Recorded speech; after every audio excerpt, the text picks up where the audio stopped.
Okay, we'd like to call the meeting to order. 6:33. Next, we need to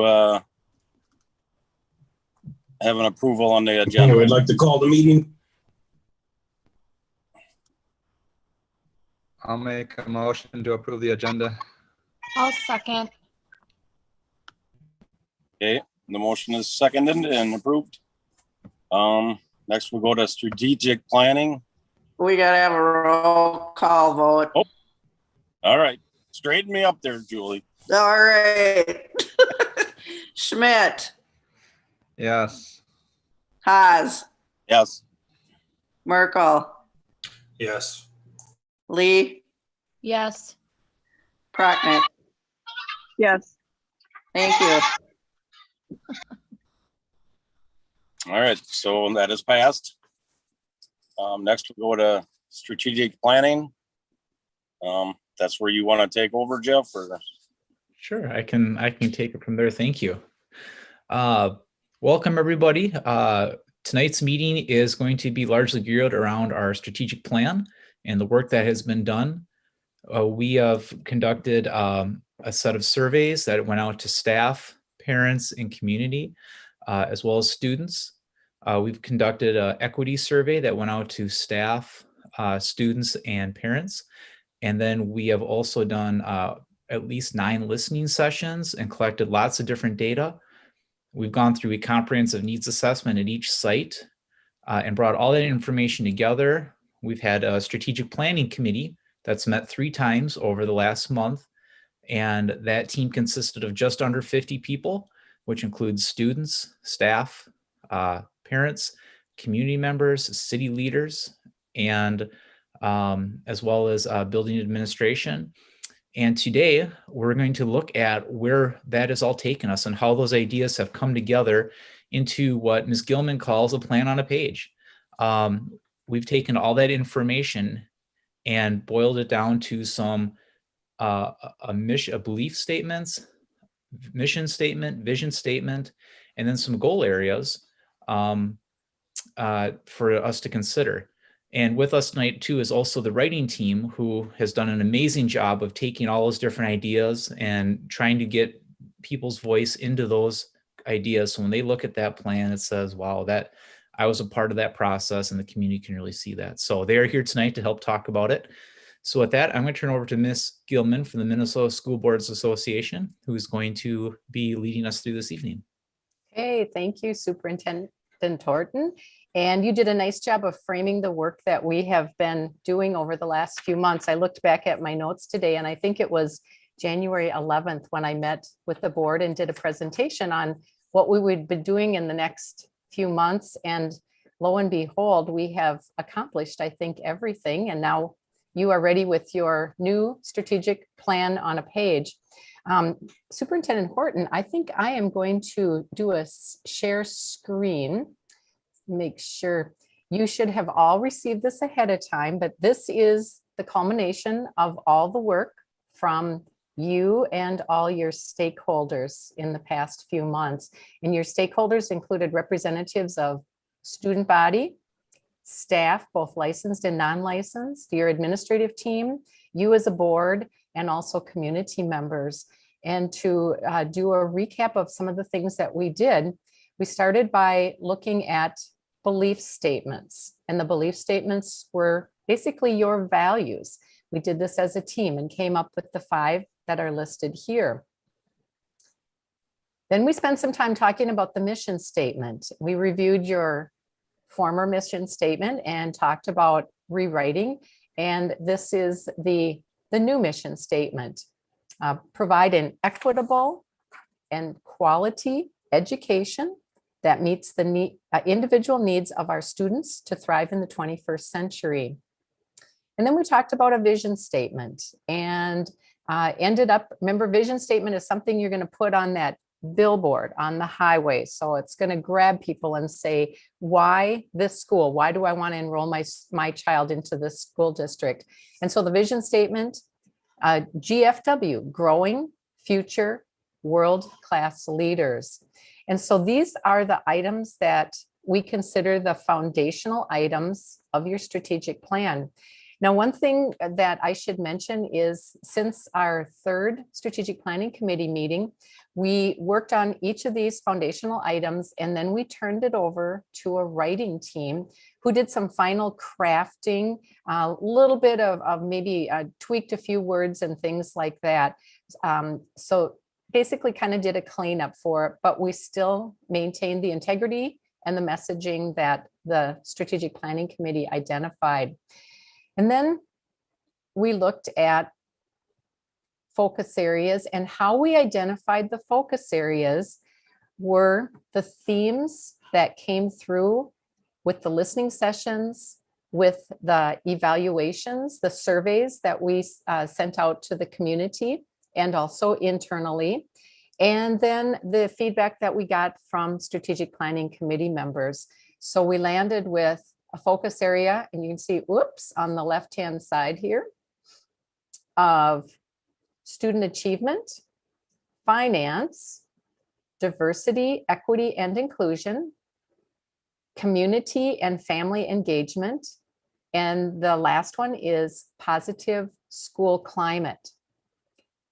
Each of the focus areas has a goal, and the goals were the overall direction, what we will, or you will, or what GFW will accomplish, keeping in mind that your strategic plan is for the next 3 to 5 years.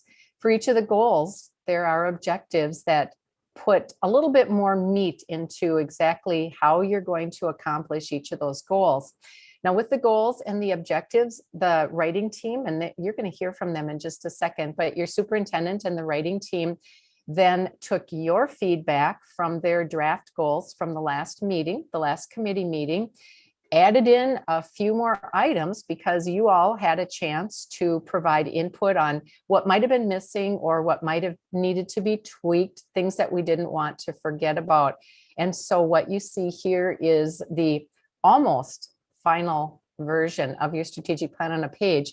What we would like to do this evening is review the goals and objectives. And then as board members, if there is anything that you see here that you still have concerns about, things that should be identified in a different way, we do want to hear from you. So this evening, we won't be adopting the strategic plan. That's something that you'll likely do at an upcoming meeting, but this will be your glance at it, and then you'll have a chance to look at a final version. So with that, Mr. Horton, I think I'm going to turn it back to you and your writing team if you'd like to walk through the goals and objectives. Absolutely, we can do that. And I invite the writing team to share their different thoughts on it. So I'm going to just kind of introduce it, and writing team members, please jump in and share your different thoughts, and we'll kind of just go kind of focus area by focus area. The first one being student achievement. And there's 2 areas in this that are being focused on. The first one is really aligning to the Every Student Succeeds Act and World's Best Workforce. This is the federal and state legislation pieces that says these are the things that the state and the federal government is saying we need to do.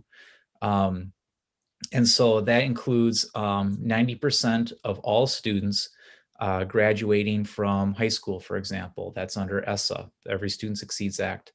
And with no demographic group, meaning any students in special education who are receiving special education services, students of color, any group cannot be below 85%. Those are things that we're required to be working on. It also includes things like career and college readiness and consistent attendance. And so that's what you see there in the first goal area. The second one is, how do you work on that? And this is where the continuous improvement framework comes in. And how do you continue to work on, how do you research evidence-based practices, and how are you going to go about implementing those and making sure you're doing what you say you're going to do? So that is the framework in which you can do the work to improve student achievement. And we have with us tonight our people, we have staff that are on the continuous improvement teams, including Mr. Langamo and Ms. Bloomhofer, who are on the continuous improvement teams at each of their sites, along with their building principals and other teachers. So with that, I'm going to turn it over to them to talk about that, because they really are on the ground with that continuous improvement team doing that ground level work with some of this. So team, what are some of your thoughts that you'd like to share around student achievement and why you felt that these were good goals?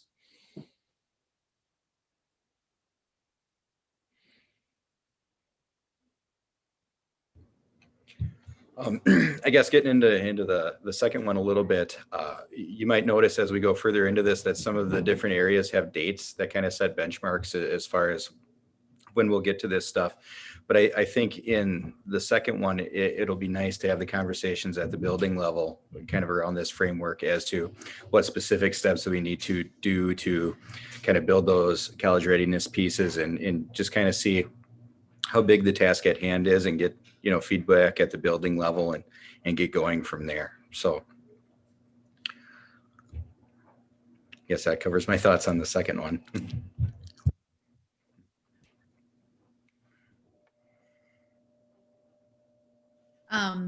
I'll jump in here a little bit. We also had a bit of a conversation in terms of when we look at the first one with the English language proficiency and the MCA growth, and just how important it is for us to make sure that our English language learners are getting all they need to be successful.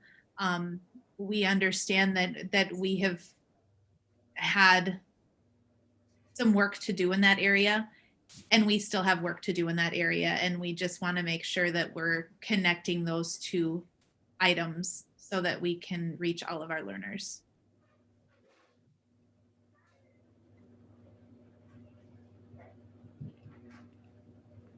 Any other thoughts on the student achievement area that people would like to share? I would just share that these goals are pretty broad and, from more of like the MDE level, because then in our buildings, we can work specifically with our different teams, our MTSS teams, our CIT teams, our child study teams or student study teams to help support our students at this level. So this kind of just sets us up for what our goals would be at different committee levels too.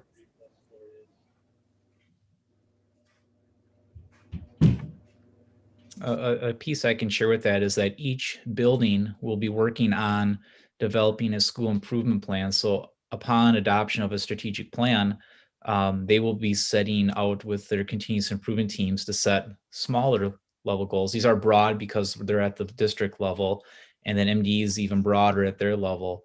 So they'll get down really kind of into bring it down more to the classroom level, the student level, to really be making a difference in that. So that's some of the work that'll happen post this. And those are things we can come back to the board and show to say, hey, you know what, here's our school improvement plan. And here's how we're working towards these goals at this site.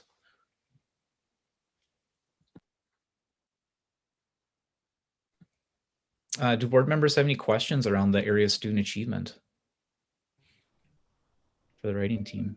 The only question I have is, I see the career and college readiness plan by 8th grade, and Principal Galeka stated, that they can do stuff after the fact, but as students progress and they're, following up and making sure they stay on their plan so they get to the graduation rate. I'm not sure if anything else is needed more, or if that's going to be monitored, like these are the broad goals and there's better goals in the back. I don't know. So that's just my question. Yeah, I can address that. So the career and college readiness plan or goal helps with the students' individual plans. So in 8th grade, by 9th grade, they're beginning those processes. They're taking the aptitude tests. They're making a plan on where they want to go so that during their high school careers, they can be taking classes that are aligned to it. They can have those conversations with their homeroom teachers or with our guidance counselor or myself, with all the people that are going to support them in what that post-high school career or college experience is going to be for them. So just having that process start early so that we can support them throughout high school is the goal. And yes, they will be checked in on and followed up with yearly and more, hopefully daily almost, with what their vision, what their plan is for their post-high school careers. Hope that answered the question.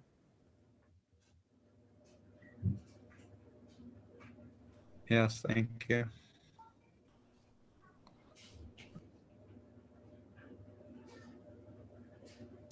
Any other questions in this area of student achievement, or should we move to the next focus area? And we can always go back to if you give a thought later on, so it doesn't have to be so linear.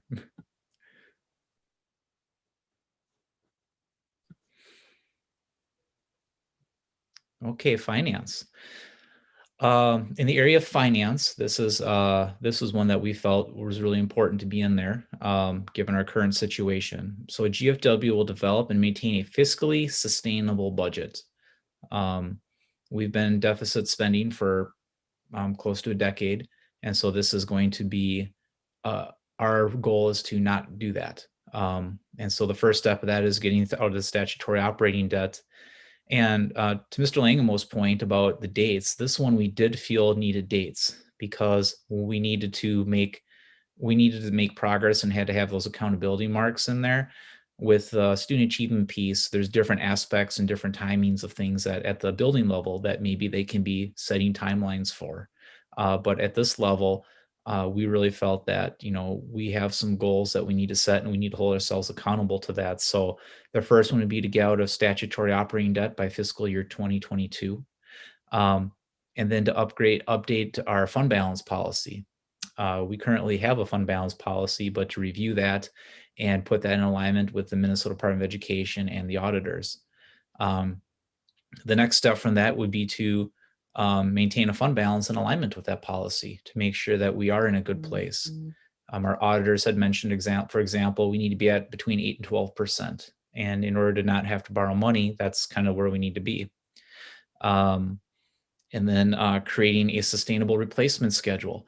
Our teachers would love the idea of having curriculum, new curriculum, and to replace that on a regular basis.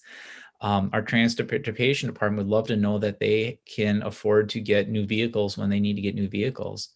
Our students and staff would love to know that as technology fades and becomes outdated, that we have a plan to replace that so they can do the great things that they want to do. So after we get our fund balance in order, and we then can dedicate some funding for that replacement schedule in each of the departments.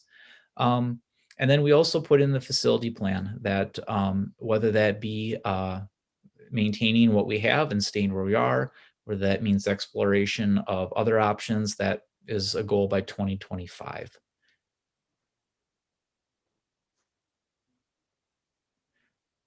Questions, comments about that? Team, anything that you want to share about that piece?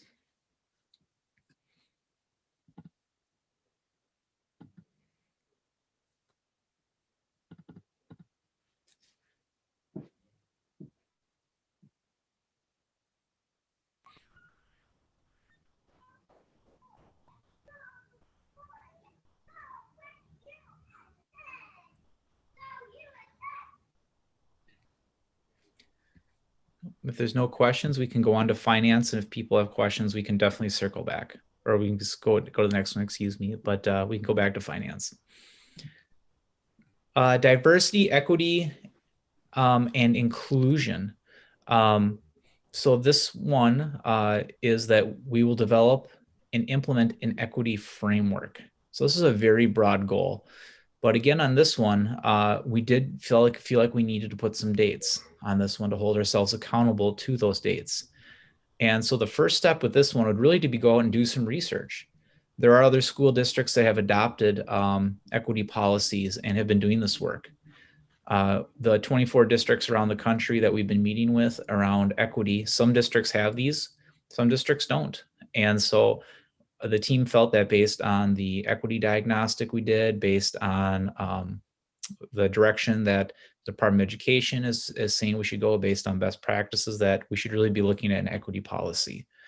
From there, we create the framework and then we implement it. Now, what that looks like, we don't have an answer for yet. We need to do some research. We need to do some training and then come up with some ideas. So our goal would be over the course of the next year to develop a policy, and then from there, create a framework and then start an implementation plan for that framework. And that ties back to our other goals about continuous improvement, and in terms of every student succeeds X and world's best workforce, where we are asked to make decisions that are equitable to fund the programs. And I think English language proficiency was one of the areas mentioned earlier by Ms. Blumhofer, about going back to how are we ensuring that those learners have what they need to be successful, because we are required to have 90% of students graduating, 90% of students passing the reading, 90% of students passing the math, with no subgroup below 85%. So that takes work. That's good work to be doing, but this policy would help us move in that direction. So that's why this is there, and that was part of the timeline that we had for our work. Team, what thoughts do you have about the diversity, equity, inclusion goal and objectives that you'd like to share?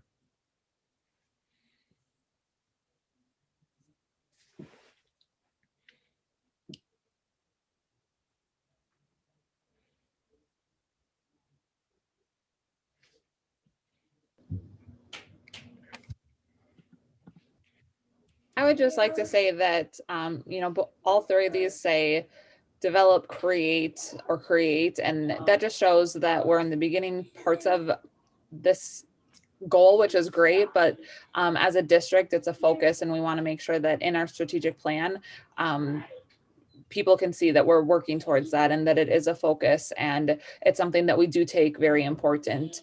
And we want to do it right too. So we had a really good conversation over it.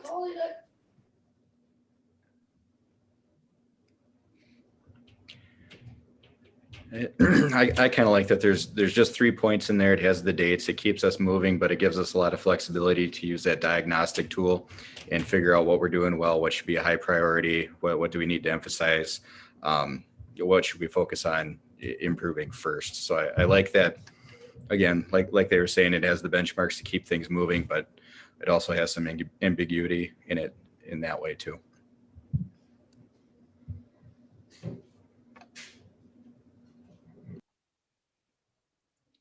One thing Principal Glecka referenced was some information from NIRN, the National Implementation Research Network, NIRN. And what she was referring to was the different stages of implementation science. And so the first stage is exploration, and that's where we are in some of our areas. These are new things, and we have to spend time in there, and that's the first step. Once you go there, you get to installation, and in the installation phase, you're working towards sustainability. And then you get to your initial implementations phase. That's the third phase, and then you get to full implementation, which is usually around 80% or so of based on different measures. And that's a 2 to 4 year process to go through all that and to really do it well.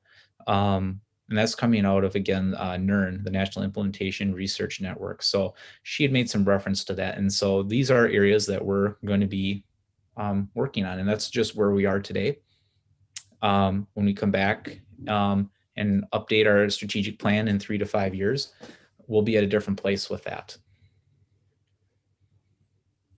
And I guess I would just add that, even though we are in this beginning stages, the Department of Education has their Minnesota equity commitments, and we certainly are looking at those and reminding ourselves of those as we meet and as we make decisions, even at this time.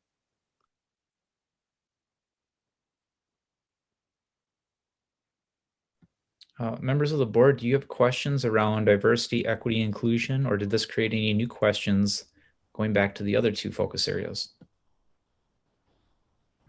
I guess my question here, it says by 2022, does that mean by the start of the 2022 school season, which would be June, correct? Or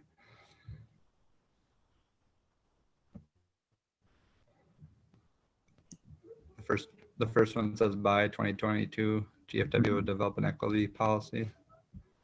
We could interpret it how you feel that goal should be. I looked at that, team jump in. I kind of was thinking the 2022 school year, so we would take the next school year to develop that, but perhaps we weren't clear enough in stating that. That's I mean, that's fine. That's idea. I think it's going to take some time, and I think we want to do it right. So I don't, but some people might take this differently, but I mean, I'm okay with that. But I would prefer it to be in 2022, that year school year. But I don't know. That's as Ms. Gilman talked about, this is a good chance for us to make some adjustments. And so that could be some clarifying language we add. We could say by the 22-23 school year, the start of the 22-23 school year, we could rephrase that a little bit.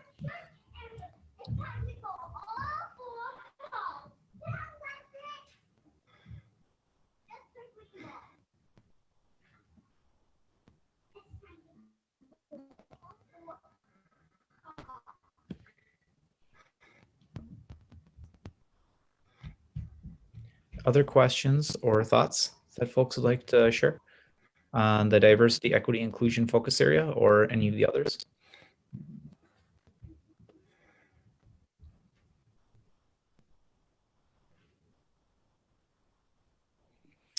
Okay, the next area. Thank you. Oh, sorry. No, I just said I'm good. Thank you. Okay. In the area of community and family engagement, GFW will empower families to foster partnerships to support students of birth to 21 within and outside of our schools. The language of birth to 21 really starts, that's where we start. And Michio here is here, and she works with our early childhood programming, and we start supporting students right away. She is contacting families very shortly after the birth of a child to get them information on how they can be supported. And we service students all the way up to 21. Folks may not realize that, but we don't stop at 18. We go through age 21. So that's why we included the birth to 21. And in this area, we'll be ensuring equitable access to programs and initiatives. So part of that is in the equity piece is about making sure people have access. Strengthening and expanding family engagement partnerships. Creating communication plans. We heard that people have seen some improvements in communication, but still would like to see more communication. And so what is our plan? What communication plans are we creating around the different things we're doing? And then also working with our community with career and college readiness opportunities. We've had some folks that have talked about doing different internships. And there was even recently a student that I'm aware of that was interested in becoming a superintendent and what that was entails. So how are we creating those opportunities to support our students in career and college readiness? And this could be work experience. This could be regional partnerships. There's a lot of different areas you could go with this. So there's work to be done there. And I think we've had some of that in the past, and that's something that we can do some work on. So that was the community and family engagement section. So questions and thoughts around that area.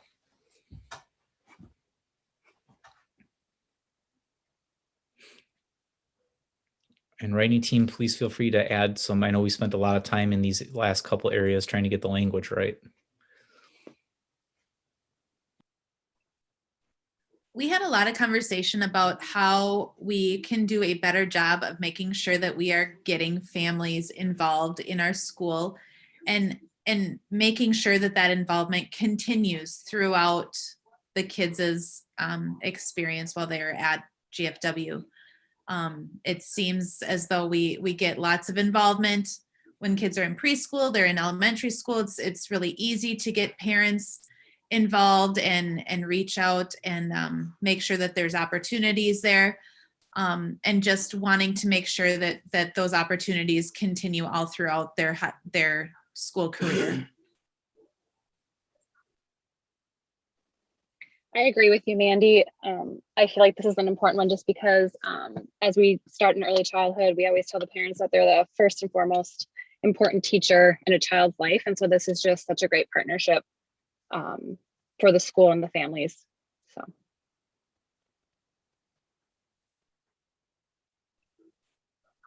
And we also brought in that community piece and just making sure that that the communities feel like they are just as much a part of our school as the school is a part of the community, and making sure that we have opportunities for our students to become involved in our communities and vice versa. So we spent a lot of time talking about that as well and the importance of it.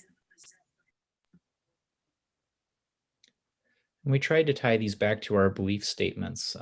As Ms. Gilman kind of shared in the beginning, and maybe you can go back to the top there, but for a split second, but in the belief sections, we shared about a little bit higher. There we go. Our school is the heart of a unified community. We talked about that. And then also a place of mutual respect where voices are heard, considered, and valued. And just because we can't always do everything that folks would always like, that doesn't mean we can't include them in processes to give them an opportunity to provide input and to help them feel considered and valued. And we can do that in a respectful way. And so this was us kind of tying back to some of those different belief statements.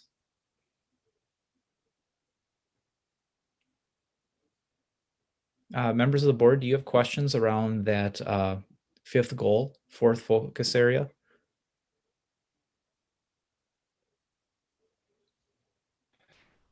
I don't have questions, but I will just comment that I think this is a strong area for improvement, and I'm happy to see that we can hopefully strengthen it and make it better here. So.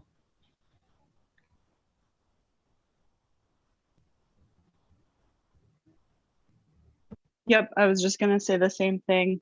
And I think it's a great area to focus on as well.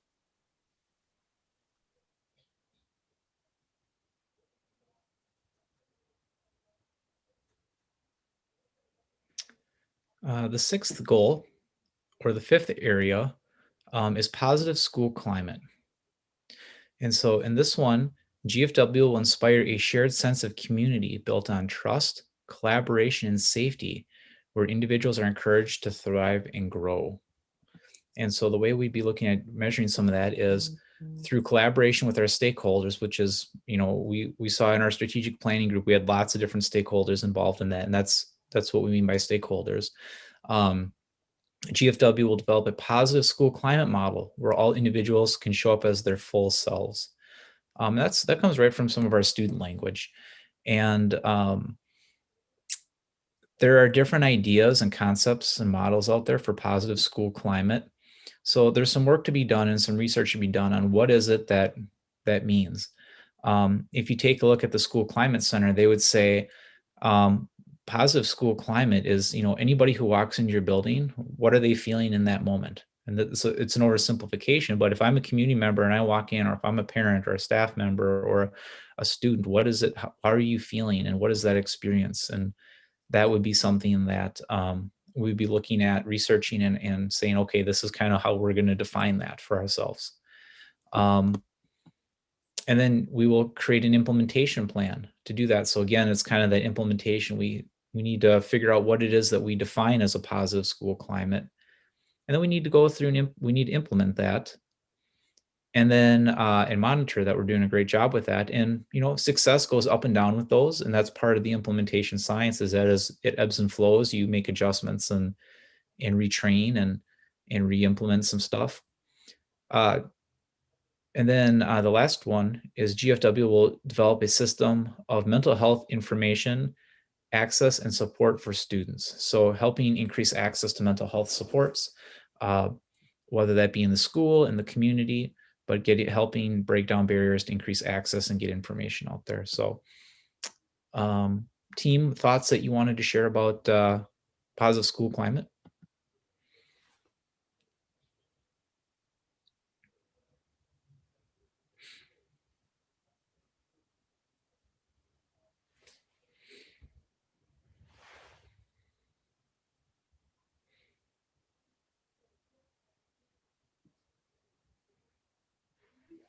One thing that we did spend some time talking about was the importance of making sure that we have those mental health supports in place for our students.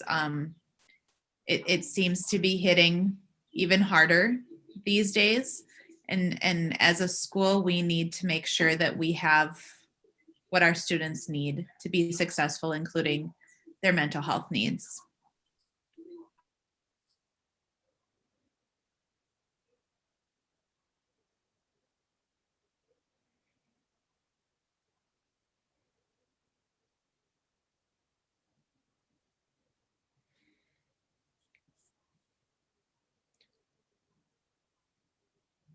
Team, any other thoughts? Members of the board, any questions about the positive school climate section, or just the strategic plan in general?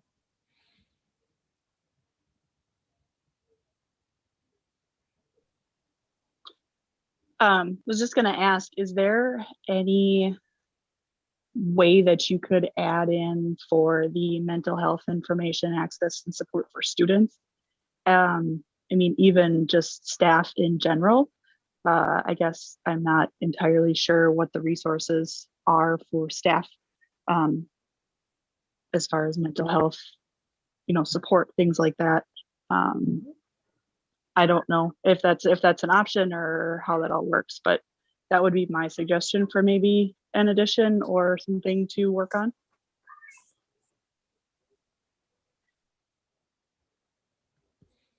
One way to approach that would be to eliminate the word students on there and just put a period after support. And then that would just be a little bit more all-encompassing. We do some things right now with that. Ms. Elmer, who is one of our wellness leaders, is frequently trying to find ways to make people smile and cheer them up, and shares out resources with that. So whether that's me walking in the office and seeing her in a great St. Patrick's Day outfit, or sending out emails for, hey, this is here's some great ways to be positive and how to really focus on that, and some strategies to go with that. So there are some things that we are doing, and we definitely want to take care of our staff members too. So I think that that would fit very well into some of the passion areas that our staff have right now and would like to probably continue to work on.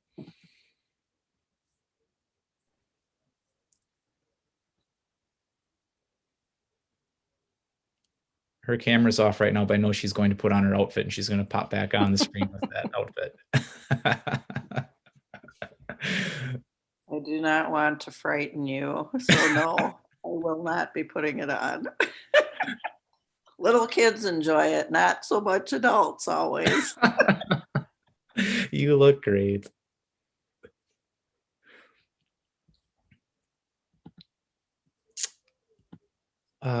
So how would you feel about us just putting a period after support to make it more broad? And that could even include family supports too. Yeah, I think that sounds great. Yeah, I don't want to just not include staff or even family members for that matter. I mean, yeah, I just think everything's in a stressful time, and maybe things will calm down in the next couple of years. But I know that there's resources out there for other people, but I think it would be great to not limit it to just students. So I think a period at the end sounds great. I don't know what anybody else thinks, but I would agree.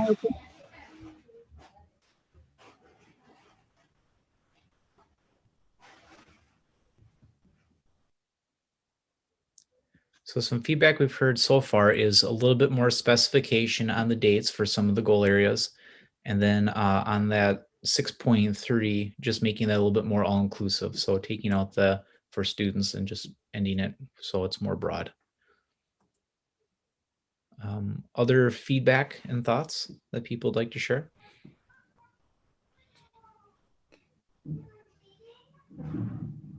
No, I think it's a good start.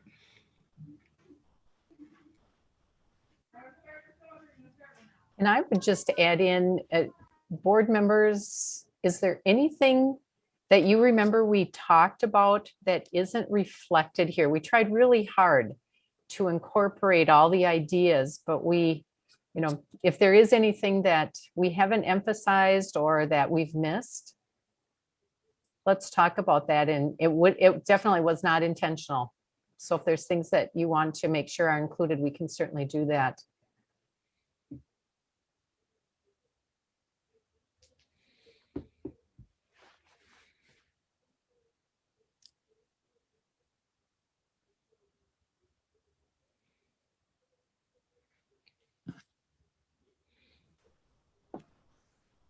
I think we have hit most, if not all, the things. So.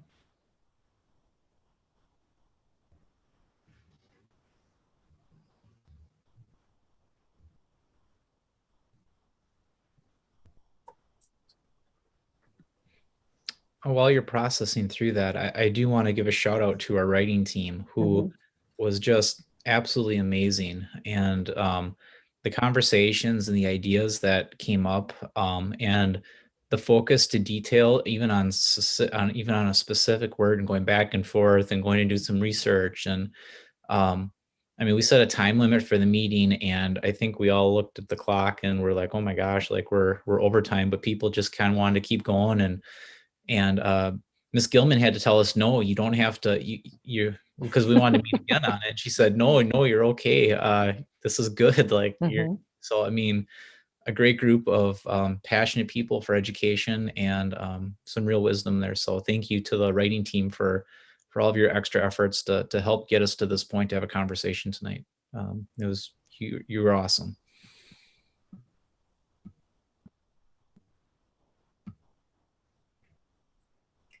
I would certainly echo that too. And if I remember correctly, I think that one of the days that the group met was probably a day that they weren't necessarily on duty, so to speak. It was a vacation, a holiday, a time off day. And so hats off for the dedication and doing that as well. Yeah, it was. They were finding ways to help make this happen. So really appreciate that. We also had a lot of fun doing it too. So it's good. Yeah, there was plenty of laughter and plenty of coffee that went around.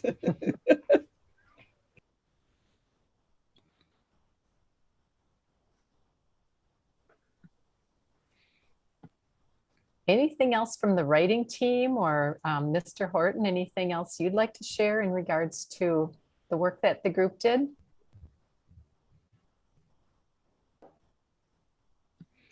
No, I agree that we had some good laughs during the process with this, a little bit of fun with it, but also got some good work done. It was a lot of fun working with them, and it's a lot of fun just going through the whole process to really listen to the community, to offer opportunities for people to share their thoughts. And but I also feel that sometimes when you see a strategic plan, you try to encompass everything and it becomes unattainable.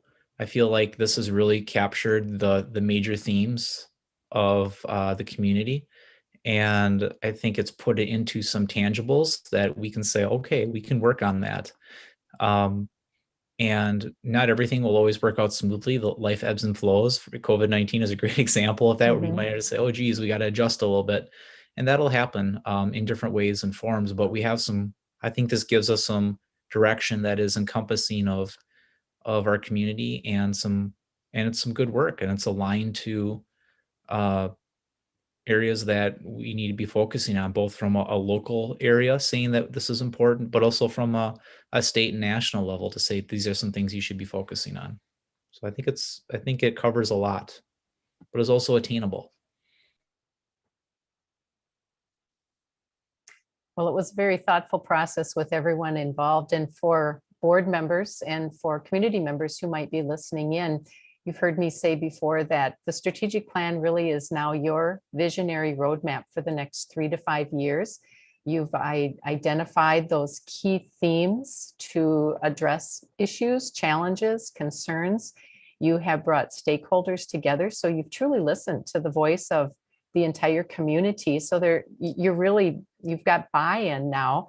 You will get to see this again at a meeting where you will do a final adoption of it. And the next time you see it, we'll do a little bit of cleanup with the 6.3, and then a few things with the timelines in here as well, just to make sure that they're very clear. And that was a very helpful suggestion too, Drew, to make sure you're talking about the beginning of 2024 or the end of 2024. I think the other thing to remember that it is a process, so 3 to 5 years. So not an expectation that everything's going to get accomplished in the first 1 or 2 years, but this is an example of how the work team, the work writing team, has really paced themselves too. And I think they've been strategic, if you will, in saying, here's some things that we should probably work on sooner versus later. And so all things will come to fruition over the years. As board members, once you've adopted this, it'll be important that you use this as a living document. We'll talk about that a little bit more when we look at the board self-evaluation. But when your superintendent and board chair bring decisions to you at the board table, make sure that the actions that you're taking are accountable or link back to this strategic plan, so that you can, if it's not clear to you, ask, now how does that fit into our strategic plan? And then the response will probably be, this ties back to student achievement under goal number 1 and objective number 1.3. So those are some of the ways that you can make sure you're being accountable with the work that you and everyone else have done. The other piece to this is you'll remember that behind the scenes, to accomplish the objectives for each of these goals will be a lot of action plans. So I know that your superintendent and your writing team, your administrative team, have already talked about some action steps that they will use to accomplish each of these objectives. And what you'll be hearing back from your superintendent is an update on where you're at with things, how you're doing.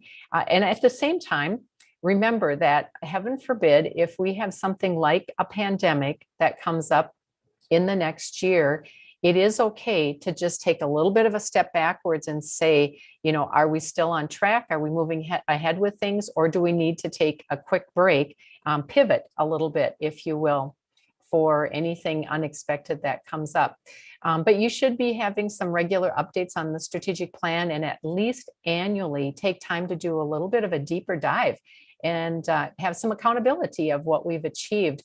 I would also suggest too, once the board does the final adoption, to make sure that you share this document with all of the strategic planning committee members. And along with that, sincere word of thanks for their work too, because a lot of them put in many hours along with the board members in helping develop this. So just some things to be thinking about moving forward with the strategic plan. So with that, any other questions that I can answer?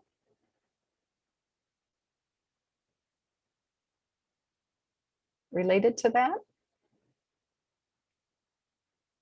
Okay. If not, let's transition into the next part, talking about the board self-evaluation. Now, this is the time where the writing team members know that this is going to be really riveting and they want to stick around. But I'm just going to say, if you do have other commitments, other things, you are certainly welcome to depart at this point. We're not going to, not going to keep you here if you do have other things, but just a thank you. If you are leaving, we just do want to say thank you so much for all of your work. And I think your superintendent will probably be meeting with you one more time to do some final tweaking. So you're not off the hook just yet, but anyway, but thank you again for your help this evening. The coffee ready.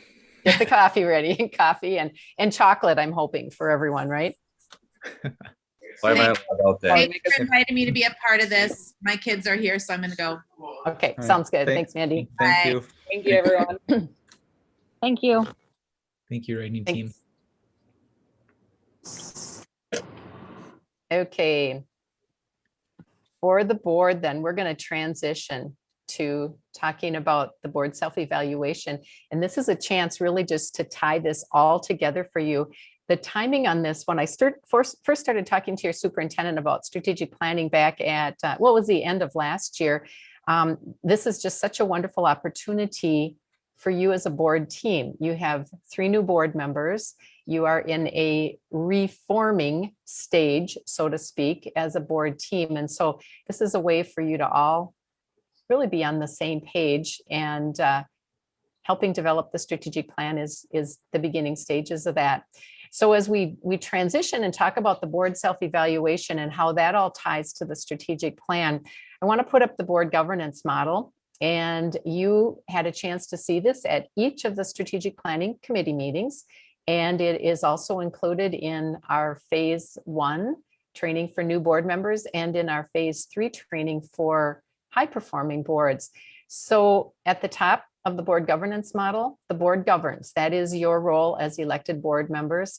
And at the top of this diagram, you'll see that your responsibilities at the very top, the 12 o'clock point, is to establish.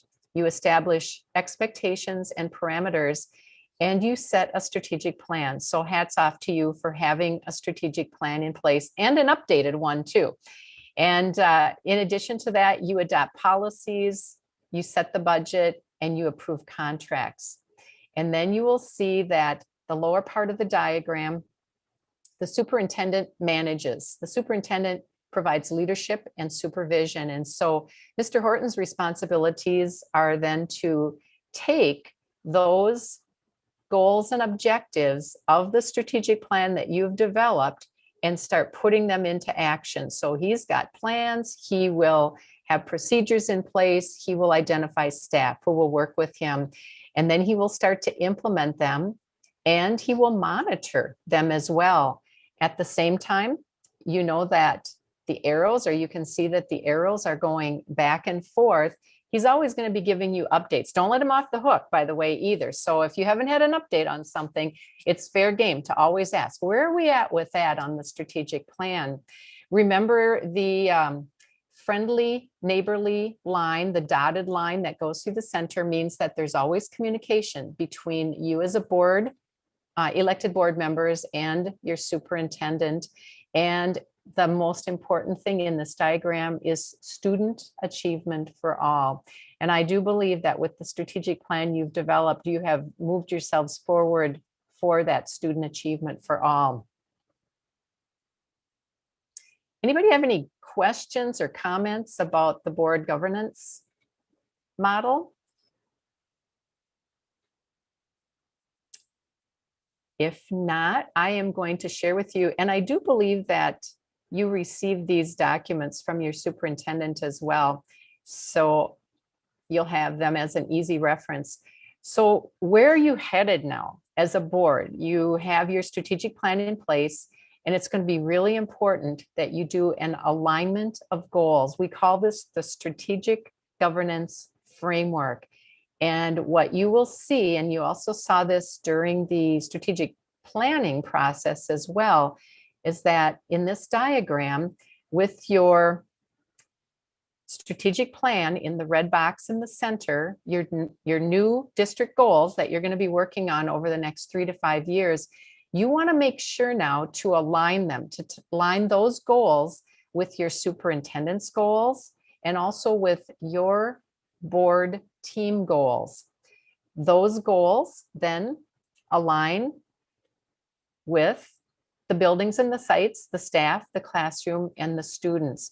So now that you've got that strategic plan in place, there are no secrets, there are no surprises. Everybody knows what the expectations are. Everybody knows what the direction is. And just like with the board governance model, when you have your goals aligned, at the top of this diagram, again, the most important thing, student achievement for all.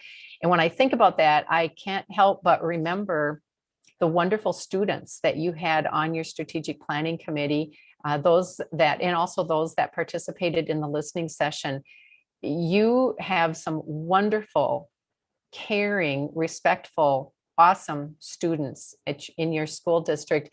And I do remember, I think it was Catherine, one person that does come to my mind who was on the strategic planning committee, who thanked you for providing that voice for students. And so this is what it's all about. And don't ever hesitate to hear that student voice. I know that you have a student representative on your board, and I think that is, again, a wonderful way for you to keep that communication going. So next, I'm going to move to another share screen as we keep this discussion going. And I want to talk about the standards for board leadership. Again, you see this in phase 1 and also phase 3, the high performing board. So as board members, there are 5 standards that you operate under, and they include standard number 1, which is conduct and ethics. And this is about how you as a board team work together, communicate, respect, trust, and work towards those goals within the district, the new goals that you've just set. Standard number 2 is vision. That's that big picture of where you are headed. And you've got the big picture now. There's no doubt about it with your new strategic plan. The third standard is structure. That includes your physical and organizational structure. So physical structures are going to be your buildings. Organizational structures are going to include staff and curriculum and technology. The fourth standard is accountability. Here, a lot of the accountability is related to student performance and student achievement. And then the fifth standard is advocacy and communication. And this is how you as board members and as a board team, remember I talked a lot about board team being elected board members and your superintendent, that you need to be joined at the hip in the work that you do.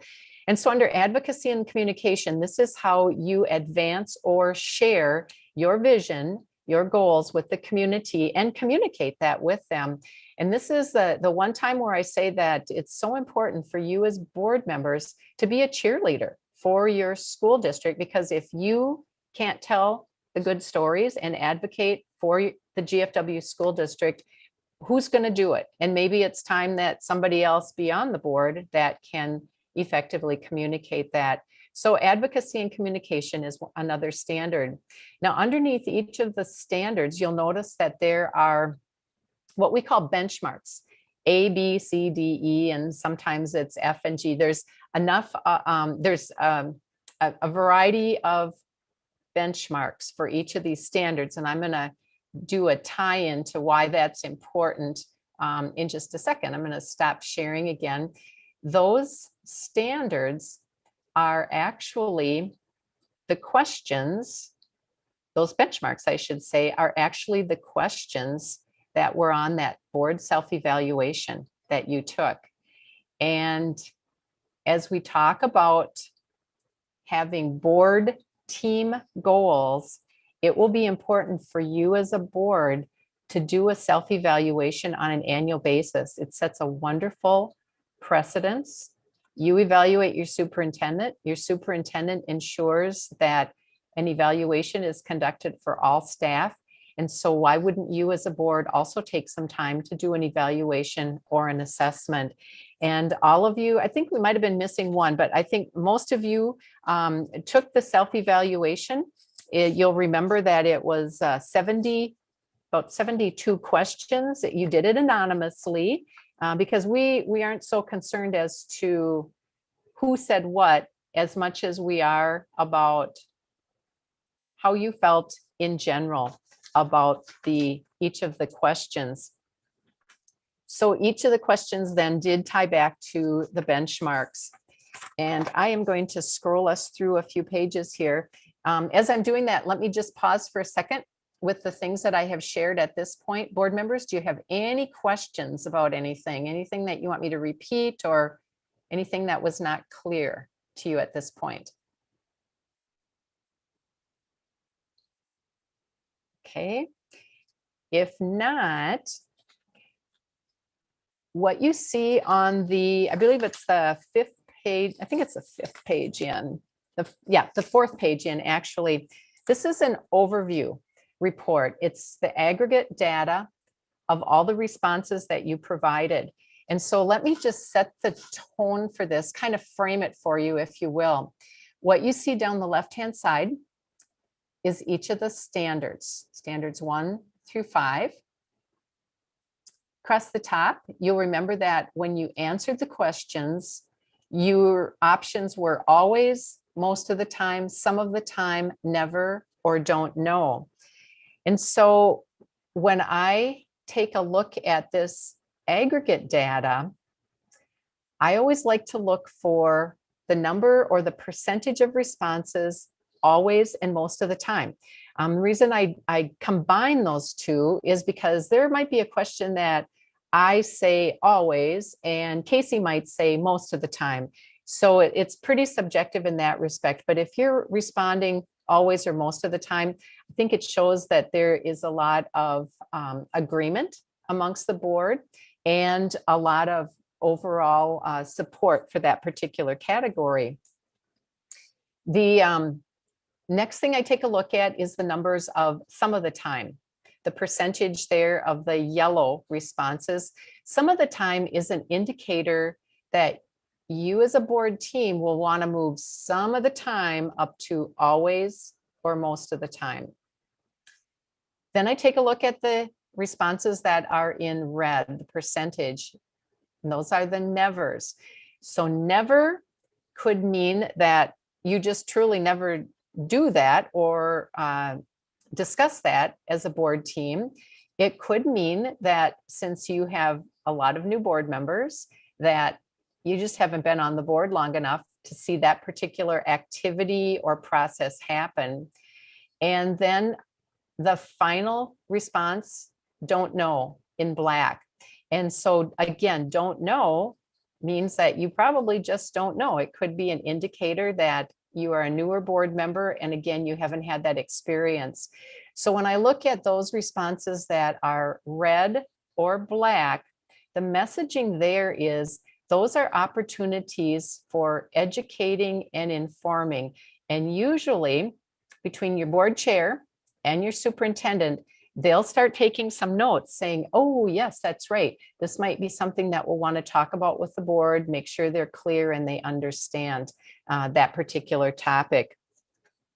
And so what you can see with your overall responses, I always add up the most of the time and the always. And for standard number one, if I did my math correct here, 54% of you were in the always most of the time. For vision, 63% always most of the time. Structure, 46%. Accountability, 29%.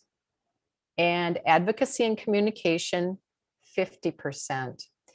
And as a general rule of thumb, you want to move towards at least 50% of always or most of the time.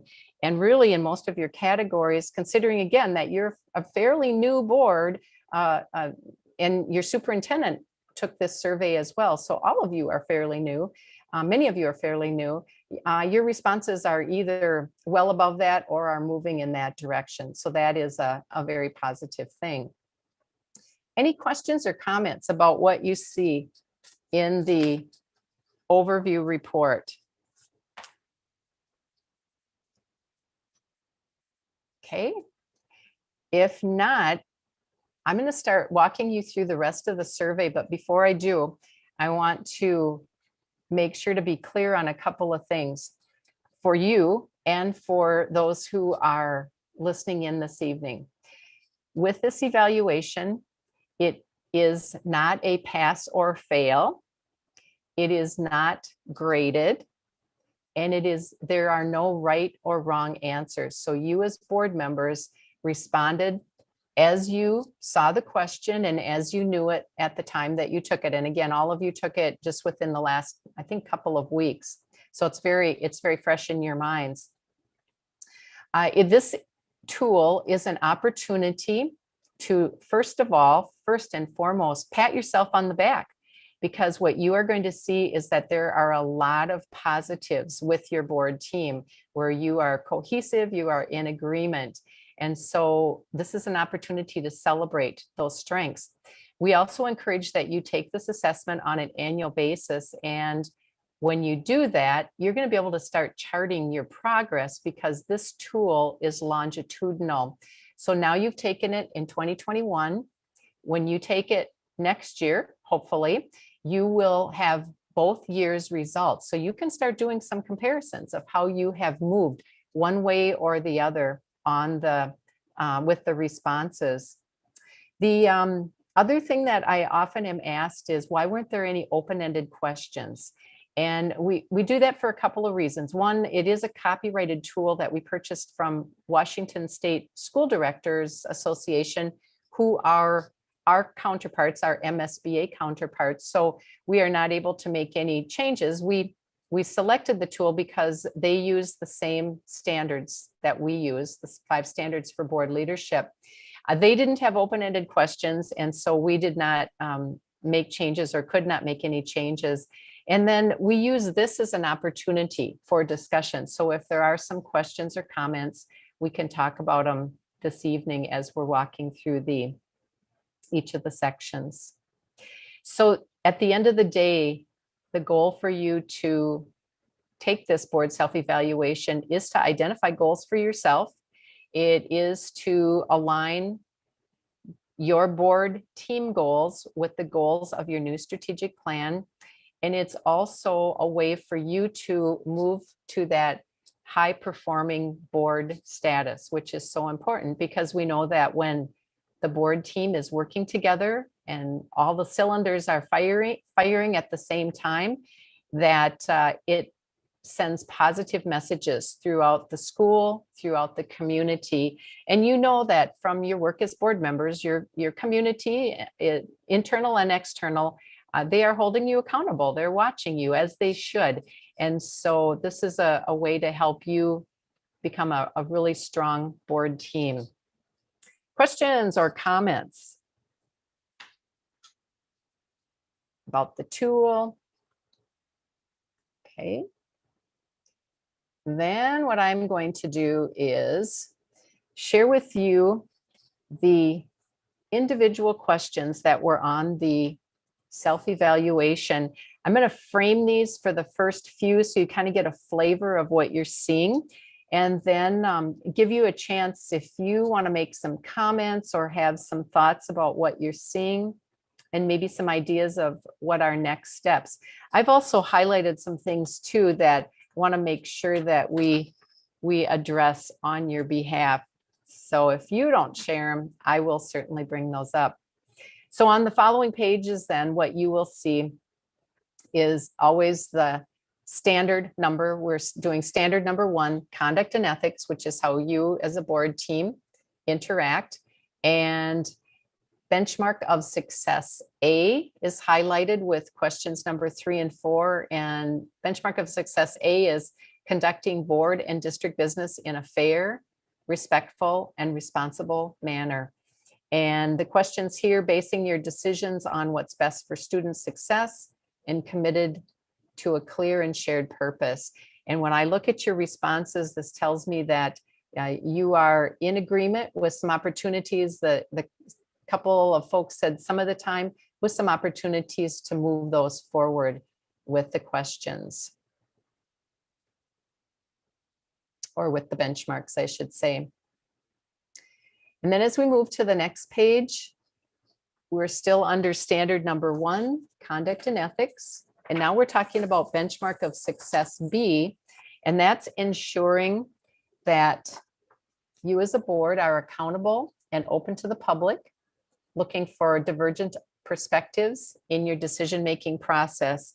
And you have certainly done that through the strategic planning process by bringing in community members, stakeholders who can help provide feedback.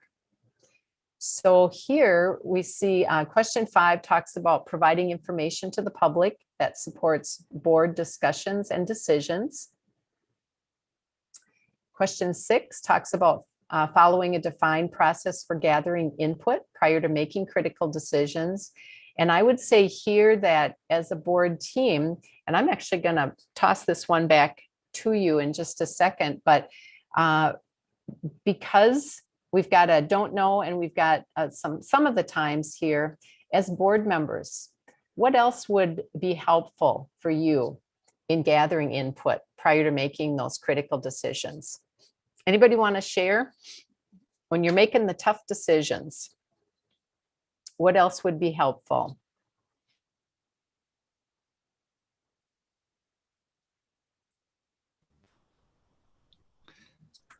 I think for me, a couple of things came up pretty quickly as a new board member, and just, you know,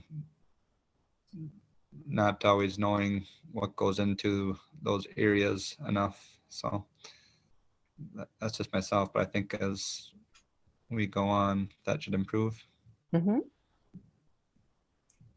So for newer board members and a newer superintendent, sometimes you have to go slower to move faster. So keep that in mind. And I think as board members, don't hesitate to let your superintendent and your board chair know what additional information you might need. I think Drew brings up a good point too. Sometimes when it's just all so new, and I remember that as, you know, from being a board member myself, when everything is so new, it's just a lot to digest. And so it may mean during this time that even additional information is provided to you, maybe some additional background information, but never hesitate to ask those questions.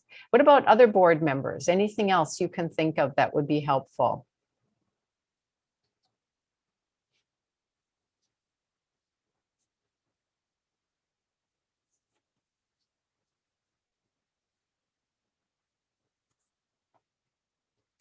Anyone? Otherwise, I'm going to keep moving you along. Question 7 talks about carrying out an annual assessment of your performance. And that is what you have done with the board self-evaluation. Now, I should ask for the returning or the seasoned board members. Let's see, Marissa, you might know the answer to this. Have you had a chance as a board to do a self-assessment before? No, this is the first time I've done it, and this would be my year 3 on the board. Okay, sounds good. So certainly we know taking that time is important, and this would be one of those things that you might want to make as a goal to do an annual assessment. And then you can see that a year from now, doing that and taking some time to visit, whether it's having me come back and visit with you or whether you have the conversation yourself, you'll notice that probably everybody's going to say, yeah, always we do carry out an annual assessment. And then likewise, question number 8 talks about setting goals for improvement. And Marissa, again, I'm going to come back to you on this one. Have you as a board team in the past, have you set goals for yourself as a board team? I do not recall doing that. Okay, all right. So we will get you moving in that direction too. So it becomes just part of your routine practice and protocol as a board. Anybody have any questions or comments they'd like to make about this set of questions? I'm going to keep scrolling on, but that doesn't mean we can't go back. I'll throw something out there. Yes, definitely. Thanks, Mr. Horton. This is something that we'll be doing, and we're starting the process with those continuous improvement teams. This is something we'll be doing with building teams as well, where we'll take a rubric like this or a framework. And we did this with our continuous improvement team at the start of the year and said, okay, what does a good continuous improvement team look like when it's high functioning? And so they went through there and they ranked it. And we're going to kind of continue to do that. So just so you know that at the school level, we're asking teams to kind of do some of that themselves. And that's part of us making sure that we're doing things well. Great. So you should, if there's ever a question later, you should be able to ask me and say, hey, you know, how are those continuous improvement teams doing? And I have a rubric that they've been working with to say, hey, here's kind of how they're self-rating themselves, and here's kind of what they're working on. And also, when you have turnover, for example, when 3 new board members come on, it's going to shift your scores a little bit. And so it might not always be continual growth. You might see, oh, well, we dropped in this area, and you kind of readjust. And you know, you have someone like Gail come and share some of this information. Good feedback. And, you know, that is a good point. I should mention too, when you think about a newly formed board, and I didn't talk about the stages of board development, but certainly from MSBA with some of our trainings, you hear us have that conversation. But with a new board, we talk about the stages of board development, and the first one is called forming, which is really what you have done over the last year or so. You formed with having a new superintendent and new board members. And this is that time where you're kind of trying to figure out what your role is as a board member and as a superintendent maybe too, and figuring out other board members and how you interact. This has been a very interesting time too, because some of you only know COVID board membership or boardsmanship because you've done needed to do a lot of virtual meetings. But there's the forming stage. There's the storming stage. The storming stage comes when, all of a sudden, you kind of like, I kind of get this now. And so you might not all be in agreement. You're trying to figure out again, what information folks need and how everyone's going to react to conversations that come up to the board, decisions that come to the board. Norming is the third stage, and that's when things start to kind of fall into place. You know what's expected of you. You know how to prepare for a board meeting. You know who to ask questions of. And then things start to get real comfortable in the work that you do. The next stage, the fourth stage, is performing, and that's where we really want to get you to. And that's this whole process with strategic planning and with doing the self-assessment. We want you to be a high-performing board so that things really start clicking. The one caution when you are in that high-performing stage is that sometimes you might move too quickly for your community. So that means that many times you'll want to bring your community along. You don't want your community to think you're a rubber stamp, because you're not, obviously. You do your homework and you work together and you're performing at a fast rate. But what it means is that as a decision is being made at a board meeting, it will be important for your chair or whoever is presiding at the meeting to always provide some background information and explain that we're ready to make this decision this evening, but for the community, we want them to know that we have taken 2 meetings, 2 study sessions to review this. We've asked all the questions. Our superintendent has provided us with lots of background information. And now tonight we're ready to make a decision. A good example of that would be your strategic plan. When you do the final adoption, it probably will be a very fast decision. A motion to approve and a second, and you will have adopted it. So it will be important for your board chair to explain that this is a process that has happened over a period of months and lots of involvement from stakeholders and lots of information. And so you can use that to model how you explain to the public and help the public understand the work that you have done when you get to that high performing stage. And then the last stage of board development we call deforming or reforming, which means that you have newly elected board members or a new superintendent. And that's exactly where you started just in the past few months, where you've had lots of reforming. So it was a time of saying goodbye to those that had served on the board and as superintendent, and then a time of saying hello and reforming with a new board. So I think that's really important to keep that in mind as you are moving forward. Other questions or comments? I want to draw your attention to question number 11, using written protocols for interactions. And I am not sure if there are any written protocols for you as a board, but many boards do have some protocols that are written so that when newly elected board members join the team, they have an understanding of chain of command. They have an understanding of interaction with a mentor, if you have mentors. You have many times a protocol as boards for who contacts your legal counsel. You have hired legal counsel, so who can contact legal counsel? Can any board member call legal counsel, or does it usually it needs to be your board chair and your superintendent, sometimes a business manager. But having those written protocols in place, it also would be things such as when you're contacted by community members, how do you respond? Do you respond? What if a community member comes to you and they are having a real struggle with a teacher and they want you to fix it? Having those discussions and those written protocols of how you're going to handle that, because you as board members, your power is at the board table, so you can't fix it.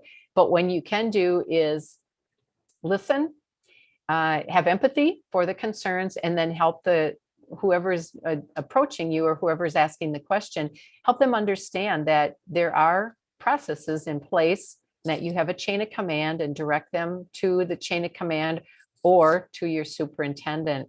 So I'm not sure, board members who have been on for a while, or Superintendent Horton, are there some written protocols that the board has developed already? I think we have some of those, but not Okay. everything you discussed. Okay, sounds good. So that might be something that you'll want to take some notes on. If you need additional support from me or from MSBA on that, let me know. There are some school districts that have some, I'm learning over the years, have some written protocols that I think are nice models that you could maybe use, and then adapt them to your school district, because just what you do, your protocols for GFW may not be the same for the next district or any other district. But certainly something to think about. And I think for newly elected board members, that would be really helpful. Okay, the next set of questions are still under conduct and ethics, benchmark of success D. This talks about policies. And keep in mind as board members that you are very fortunate in that the policies are there for you. MSBA creates model policies, and we watch the legislature and both federal and national, and we create those policies for you as our model policies. And then whenever something new that you need to adopt comes your way, we have it there for you. It'll be brought to your board for your attention. And then you have the opportunity to adopt it as is or adopt it as revised to meet the needs of the GFW school district. And Superintendent Horton, I think you have been reviewing policies quite a bit too, to get things up to date and make sure everybody understands them. And okay. I will just say for board members, what MSBA suggests is that you should be reviewing probably 1/3 of your policies every year, so that by the time you get through the first 3 years as a board member, you will have touched each policy and know that it's out there and reference it. And your policies are what you use to help you make decisions. And then the other policies that you'll touch during the year are those model policies that come your way based on legislation, or you got to adopt some policies based on the pandemic this year too. Question 14 talks about collaborating across the region, state, nation. Some ways that you can do that are just simply participating in your associations, MSBA, our leadership conference, our Friday chats from our government relations team. We have coffee and conversations on Fridays also. I believe all of you should be receiving those emails. So if you haven't participated in any of them, pop in and you have a chance to interact with other board members. They are also recorded, so those are available to you too. If you are not able to participate, you can at minimum listen to them and learn from that as well. But taking advantage whenever you can, when we do our trainings, now we are doing a lot of virtual trainings, but for those of you that, well, even in our phase 1 and phase 2, you know that we gave you opportunities to do some meet and greet with folks. So those are times that you can be collaborating and sharing with one another. Any questions about what you see up on the screen right now? Okay. The next set of questions talk about healthy relationships by communicating supportively, inspiring, motivating, and empowering others, and exercising influence in a positive manner. And here you all seem very, for the most part, I think, very cohesive. Now, question 15 is interesting because it talks about providing an opportunity for stakeholders such as staff, students, parents, and community members to make presentations. So it looks like you have those opportunities. Looks like question 17, being respectful of one another. All positive attributes for you.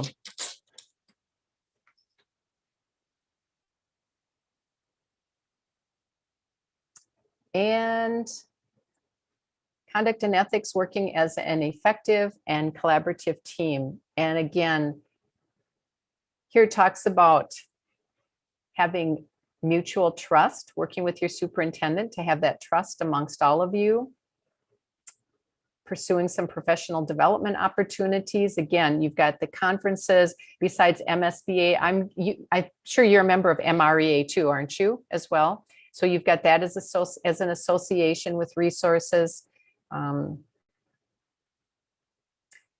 Question 21 talks about orientating new board members. So for the 3 new board members, tell me what kind of orientation you had. Dan or Casey or Drew?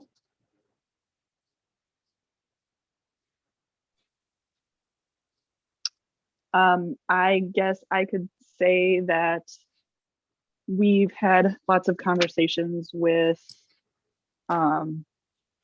other board members, superintendent. I've done training through MSBA. I know we are in the process of setting up meetings to do some additional training at more local level. But yeah, that's what I have. Okay. Dan, do you want to add anything for as far as orientation? Oh, the MSBA was very helpful with understanding how everything works together. And other than that, it's just getting to know people slowly, especially with a lot of COVID stuff. It's hard to, in person would be a lot better. Right, most definitely, most definitely. Thanks. And Drew, how about for you? I'm curious, did you set up mentors? Do you have mentors for new board members? That would be me. Oh, I'm sorry. You're your mentor, Marissa. Yep. Okay. All right. And so tell me how you set up the mentors for your new board members. Well, I know Mr. Horton had asked the 3 board members if they were interested in doing it. And I think I'm the only one that responded that was interested in doing it. So okay, I've just kind of been a mentor for all of them as needed. Perfect. Perfect. Great. And thank you for doing that too. So we do have a new board member orientation year at a glance, which is on our website. And I will actually share that again. I'm going to do a summary for you of our discussion. So I will share that link as well. And for the new board members, they know that that was in the phase 1 manual, but making sure to just check off the things there so that you have been duly orientated. I know that there are additional things that your superintendent and board chair will likely share with you and continue to share with you. And then having a mentor is great. Just that seasoned board member that can help answer questions, can check in with you if you have any concerns. And the only thing we say with a mentor is your mentor should not tell you what to say at board meetings or how to vote, because you know that once you took that oath of office, the job is yours. And now you get to stand on your own 2 feet and based on the information provided, make a decision at board meetings. So that takes us through the section under conduct and ethics. What questions, comments, anything you noticed that you want to talk about that I didn't address for you?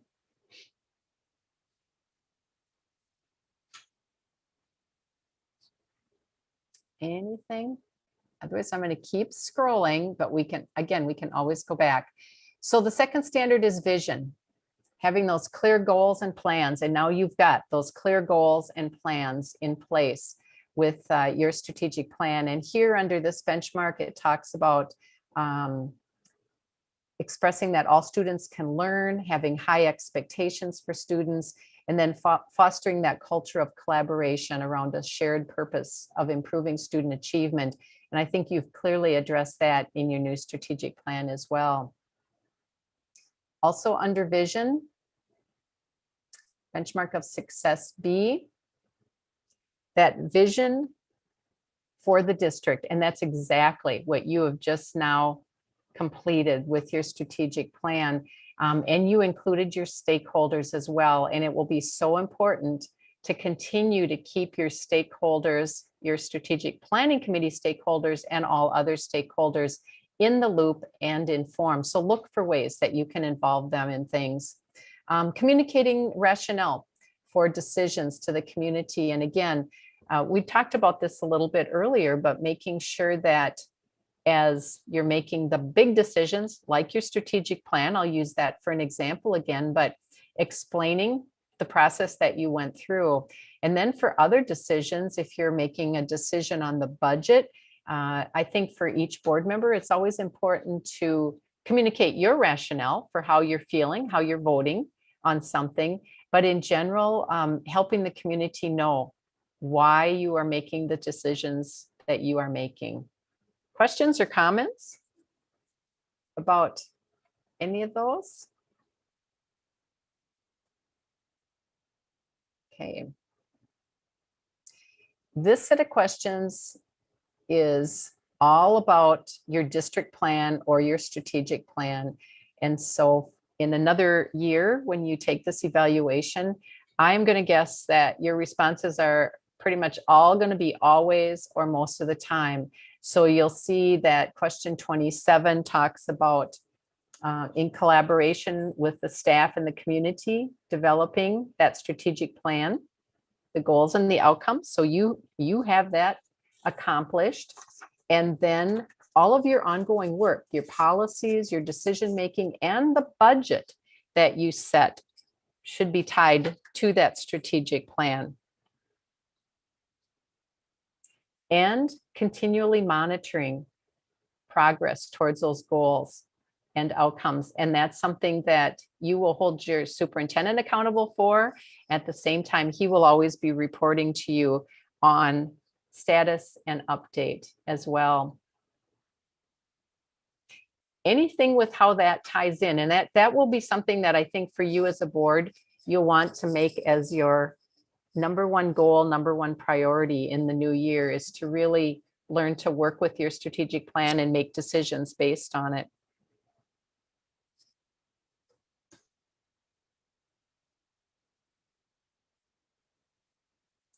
Okay, I'm still under vision, and we're talking about student achievement that is aligned with your district's plan.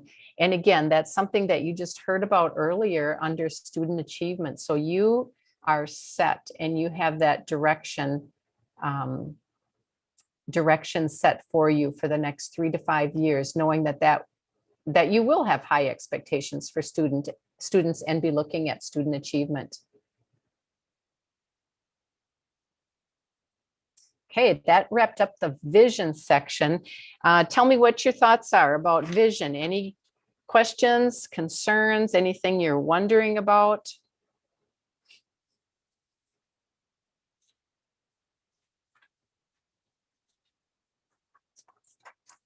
Okay, with structure. Remember, go ahead. Back to the vision piece is that I just want to thank our school board for going through the process, both of the strategic planning process and the self-evaluation. I think something that we talk with staff about sometimes is sometimes living in the moment can be all consuming and really hard.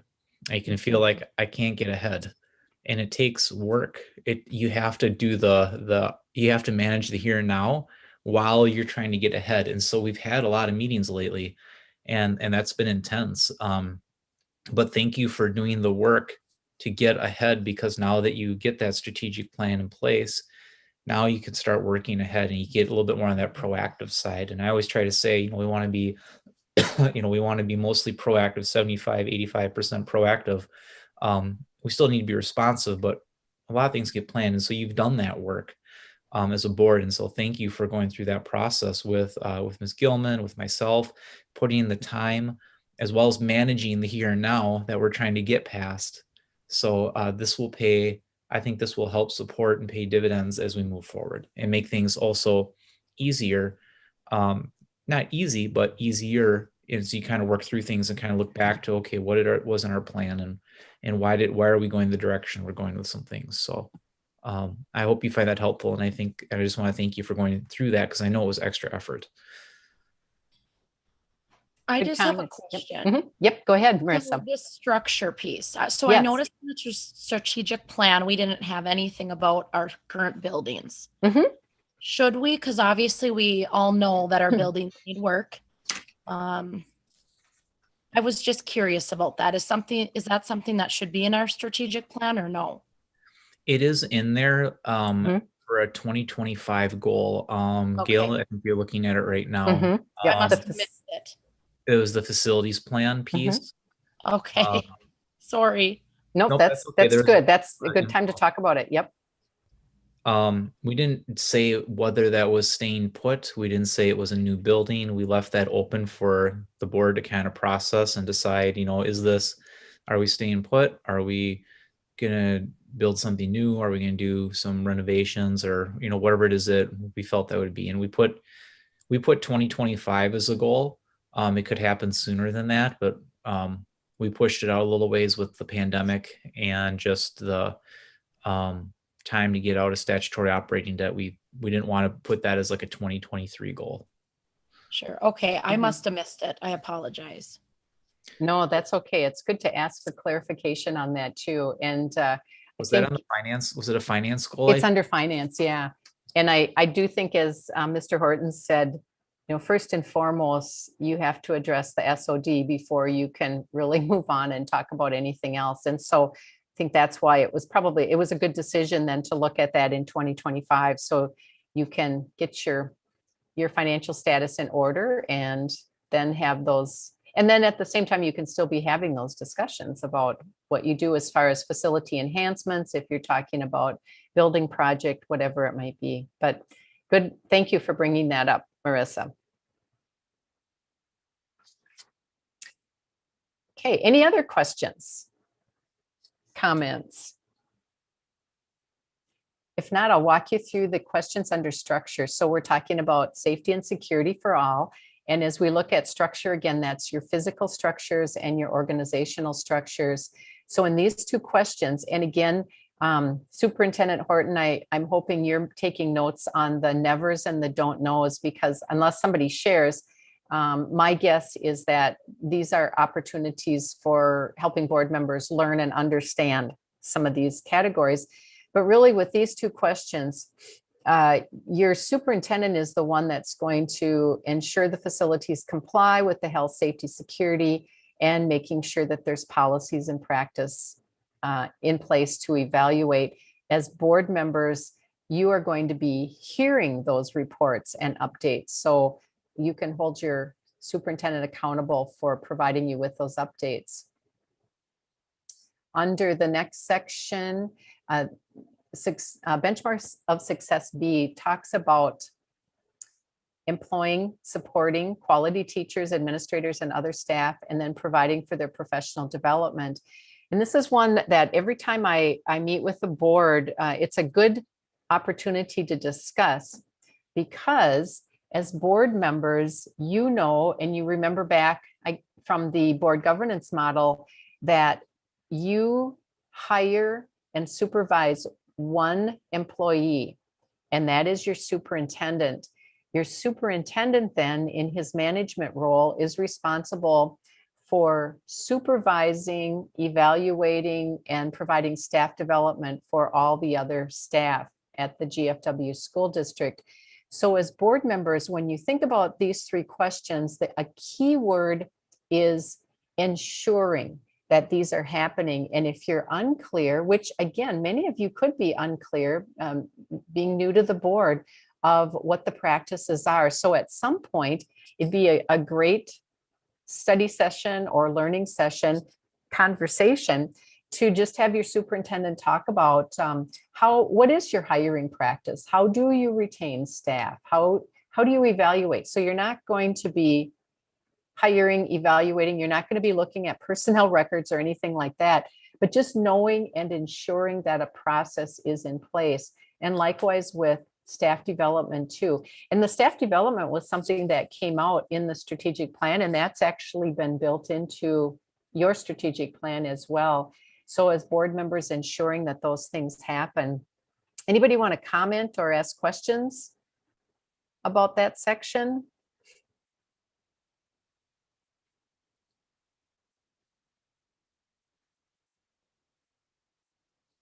Okay. Ms. Gilman, I would just like to throw it to the board too, that as you're, as you said, keep that, take some notes and have this rubric in mind.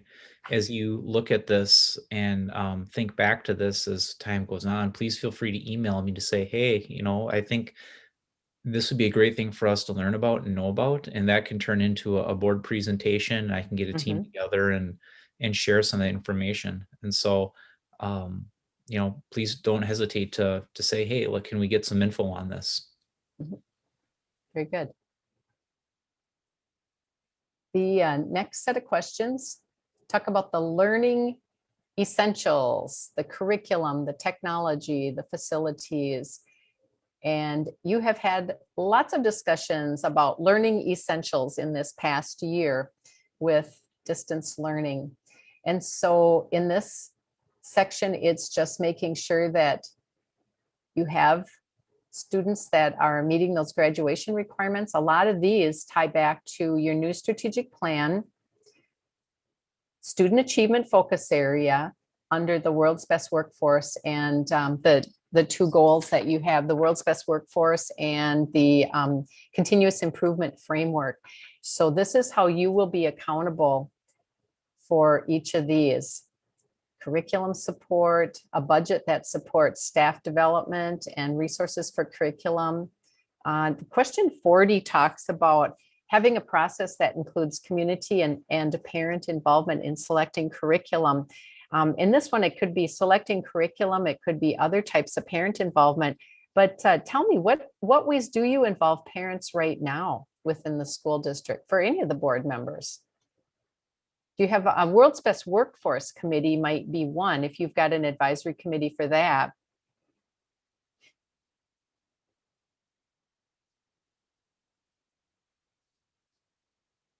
Any examples? Parent committees? This is the one I can honestly say that I answered. I don't know. Okay. I mean, I do know that, like, at the preschool level, there is like the parent advisory committee. So there are parent involvement there, but this is one that I can say I answered. I wasn't quite sure. So okay. And I think I answered never on this one because I don't know if parents are included in selecting curriculum, and I think we can improve on this one. Okay. Good. And I'm also thinking about your new strategic plan with the focus area of community and family engagement. So you've got something built in to help address that as well. But looking for ways that you can keep that involvement in an advisory capacity, because obviously you as board members have to take all the information that comes to you and use it to make a decision. Okay. Let's see, under structure, here we're talking about evaluating and updating your technology, and then a long-term facilities plan in place for construction and maintenance. And so, again, your superintendent is responsible for question 42 with evaluating and updating technology. Overseeing that, you have an excellent support with Mr. Warner. I've come to learn too in this role to assist you. And question 43 goes back to Marissa's question before about long-term facilities and what the plan is. And so making sure that you do have something in place for that.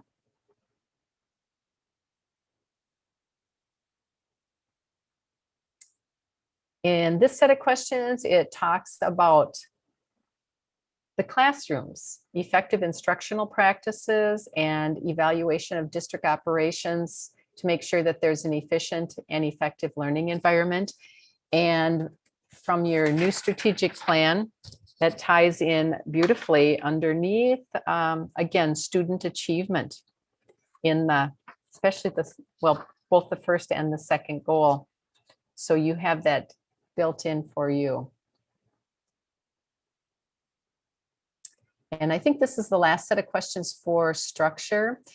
This all relates to the budget and the financial statement, and you've definitely addressed your finances in your new strategic plan.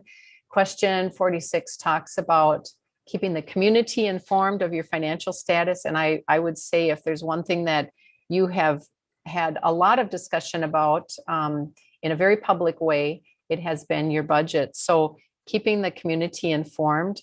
And question 47, it talks about public input into the budget process. You have your public hearing on an annual basis, but if there are other ways that you can continue to educate the community on the budgeting process and just helping them understand right now the education on the SOD, but also that there are, to put it in real layman's terms, pots of money that are designated for certain areas of school district funding, and you can't use one pot of money to pay for the other, and educating the community on what an appropriate fund balance is for you. So thinking about ways that you can share that information on an ongoing basis. And the rest of these tie into budget development that relates to your strategic plan so that you are setting your budget based on the goals of your strategic plan. Questions about any of those with finances?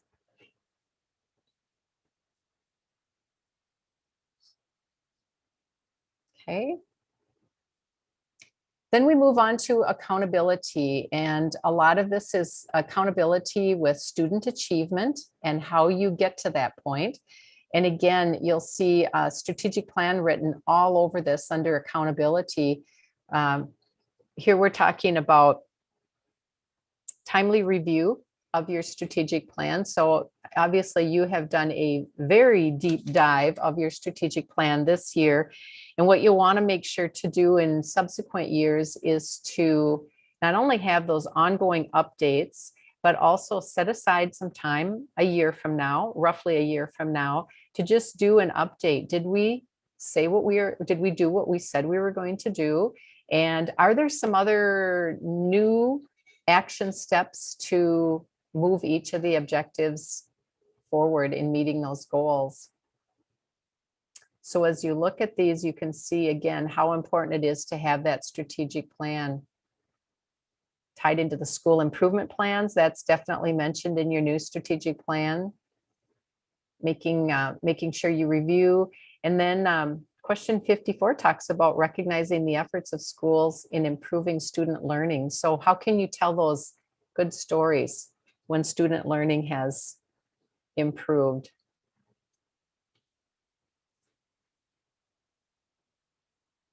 Next, under accountability, your superintendent.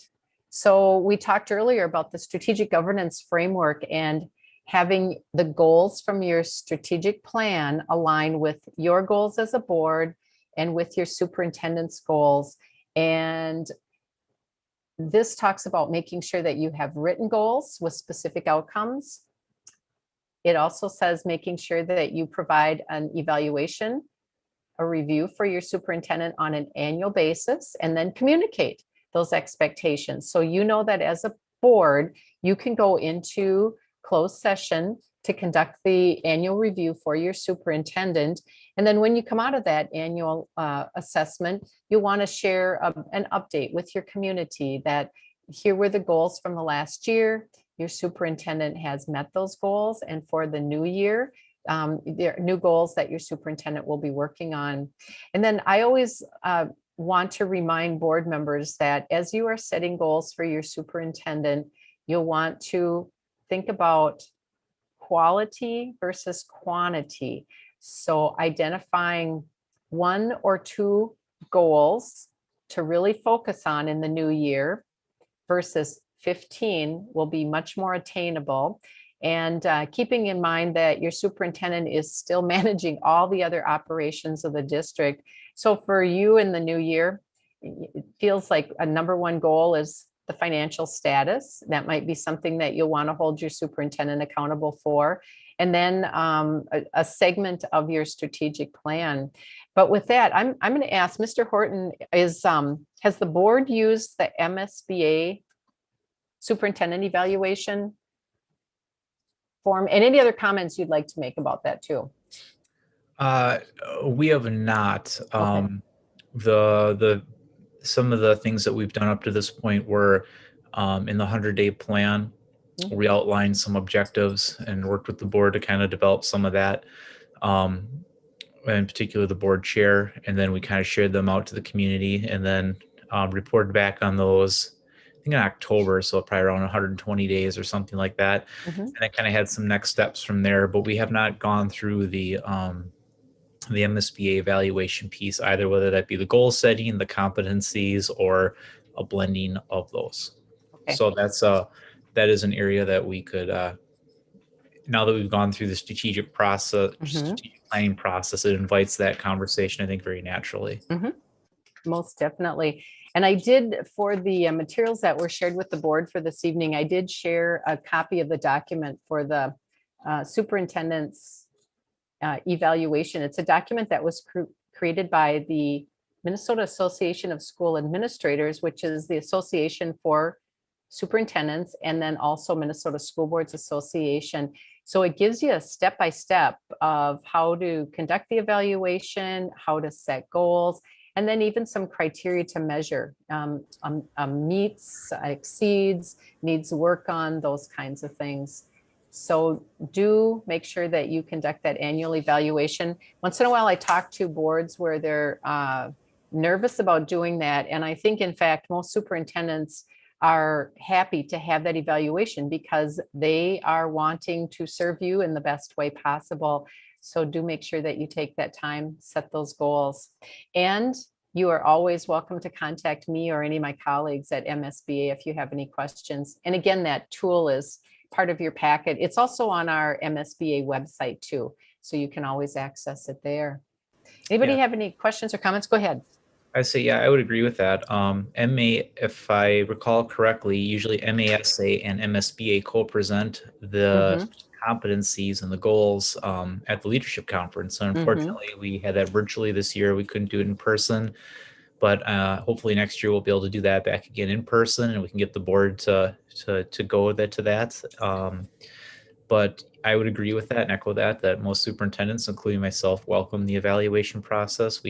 We like to know what it is that you're looking for, so we can be working on that, and strategic plans are helpful with that as well.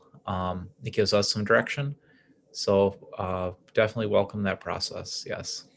I tell our staff all the time that evaluations are a great time to sit down and have a professional conversation about how things are going and how I can be, or our principals can be supportive of them in reaching their goals, and celebrate the things that are going well and help support them in making the things that they want to get better at happen. Great. Thank you for that. Okay. Next segment under accountability is measuring student academic progress and needs based on valid and reliable assessments. And so these are all talking about reviewing the data, having discussions at the board, looking at how you can improve student performance, looking at any kind of data that's available. And you, again, definitely have included that in your strategic plan. And many times I tell boards that you should obsess about the results for your students. This last year has been a real challenge, and I am guessing, I'm not sure where things are at in GFW, but in many districts, there's a sense that there will be some movement backwards before you can start moving forward again, just because of the pandemic and distance learning. But certainly be asking those questions, because this is what it's all about, is student achievement for all. Questions or comments about any of those items or anything else in that accountability section?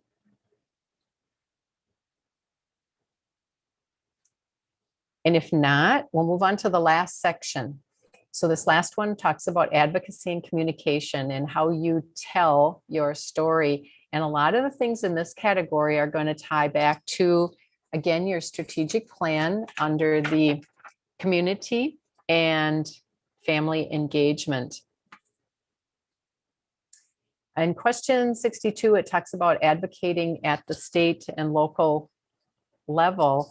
And the responses, there was a lot of don't knows in this particular one, but do know that one of the ways you are already doing that is through the governmental relations process that we have at MSBA. So for new board members, you'll learn that there will be an opportunity for you to move forward through the advocacy tours, any legislative platforms. We will do that on your behalf, and it really does start grassroots at your level. So if you have thoughts about anything that should be addressed in the legislature, you'll have an opportunity in late summer, early fall to bring those forward. And then we have a process in place where we start pulling together all of the ideas from all the school districts. And we have our governmental relations team who are at the Capitol lobbying on your behalf. And then they're monitoring all the other legislation as well. So again, if you haven't already done this, the Friday chats are awesome. Fridays at 9 a.m., 9 to 9:30, and Denise Dietrich and Kim Lewis give you a quick update of where things are at in the legislature and keep you informed. And there's also a chance to ask questions as well. But that's one way that you have to advocate. And then certainly as board members, you always want to make sure that you take time to keep your local decision makers informed as well, your local legislators. Question 63, I want to just mention it because you are addressing it in your strategic plan, modeling the cultural, racial, and ethnic understanding and sensitivity. And so with your focus area of diversity, equity, and inclusion, you will be addressing that. Let's see, question 65. I always like to address this, and especially with a newer group of board members.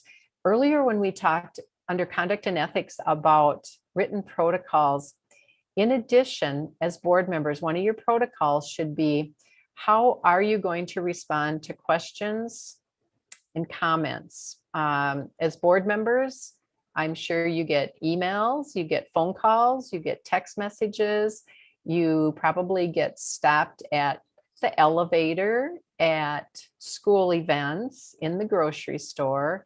And so do you have a process for how you respond to questions? And I'm just going to open that back up to the board. What is your process right now? Do you have a process for responding? You know, I know for sure we have a process if they email the entire board, then our chair is supposed to respond for that. As far as if we're out in the community, I don't know if I've ever got any official guidance on that. Okay. Okay. Other than maybe some MSBA training. Okay. Any other board members want to weigh in what your understanding is for question 65?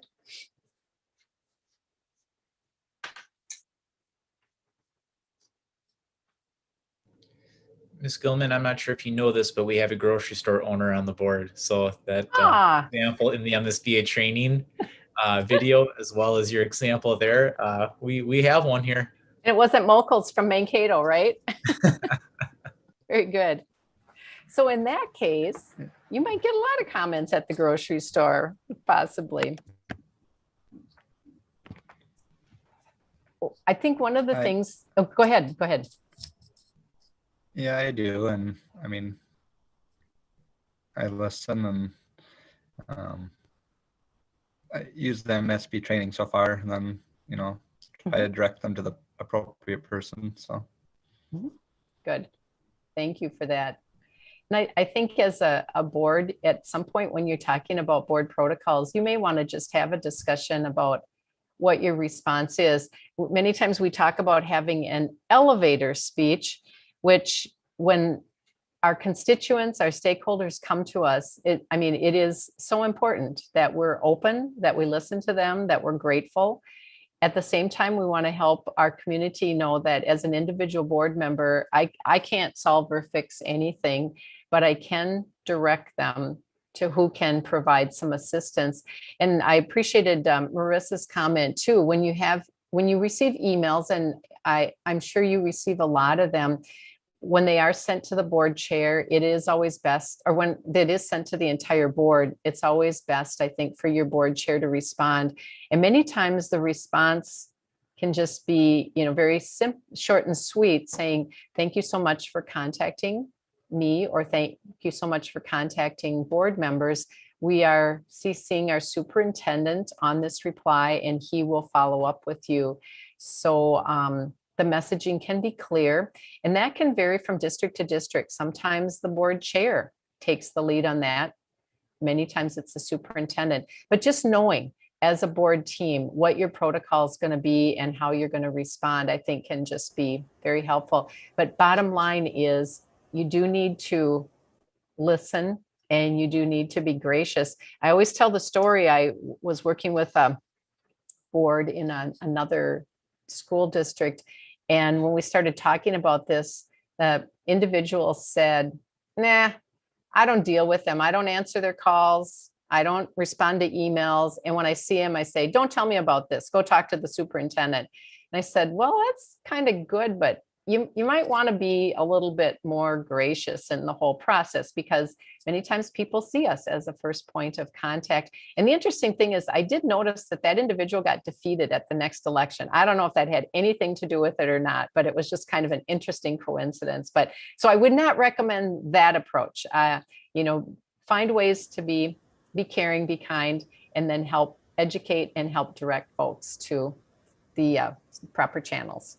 Ms. Gilman, this is yes, I think an opportunity to tie back a couple of things you mentioned earlier too. Is I don't believe there's an MSBA model policy on this, but some districts have adopted what they call a chain of command policy or something like that, which gives board members kind of some support and backing to say, as a board, this is kind of how we do this. And then you can kind of point to that. So it helps with new board members, but also gives you support to say that this was a board decision, and it depersonalizes it a little bit. So if that is ever something the board is interested in, we could look at that. And that would, when we look at the governance model, that would be the board developing that policy on what you want that to look like.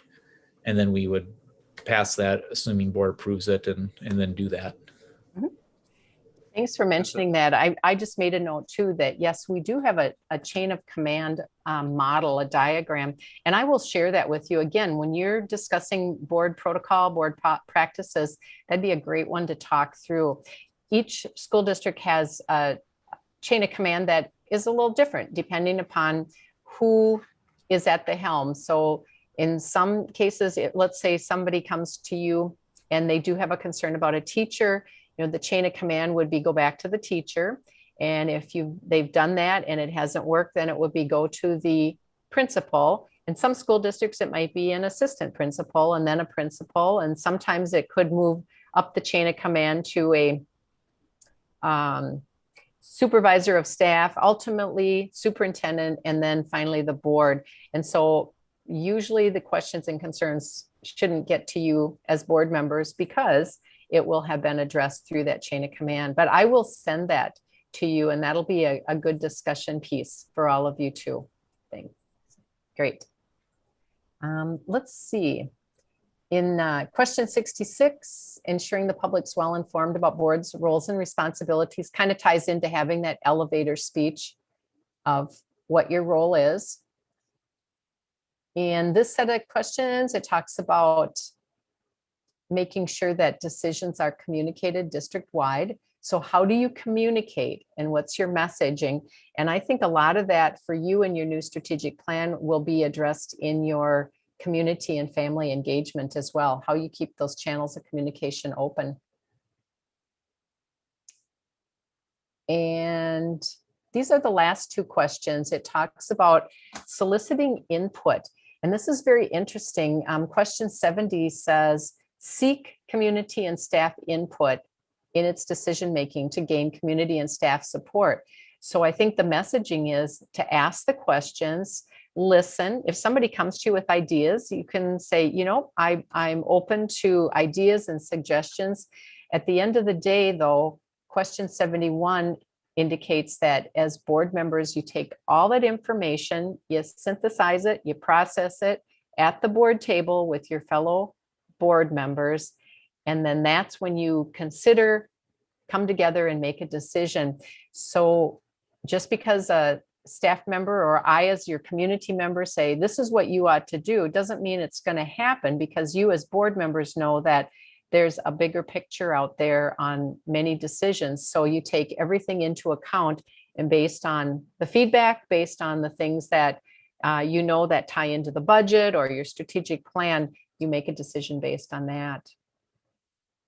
So that's the advocacy and communication section. Anybody have any questions or comments about anything in that category? Or any of the other sections that we've talked about this evening?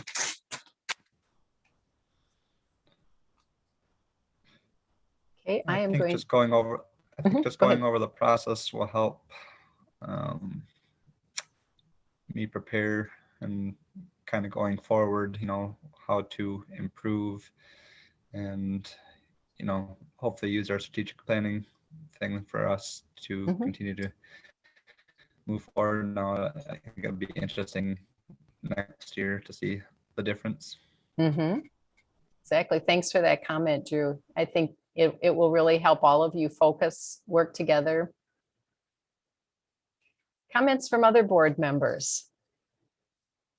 Just in general on the strategic planning process and on the review of the self-evaluation tonight, takeaways for you. So Drew's is a good one. I think going over the process will help you as you make decisions. What are some other takeaways from tonight and from the process over the last few months? I just think it's been great to focus on, you know, what is our vision, you know, what is our mission, and just sharing with the community where we're going from here, and just including everyone along in the process. And I thought the self-evaluation was great, just to see areas that we can work on as a board and work together and kind of grow together. Good. Thanks for that, Marissa.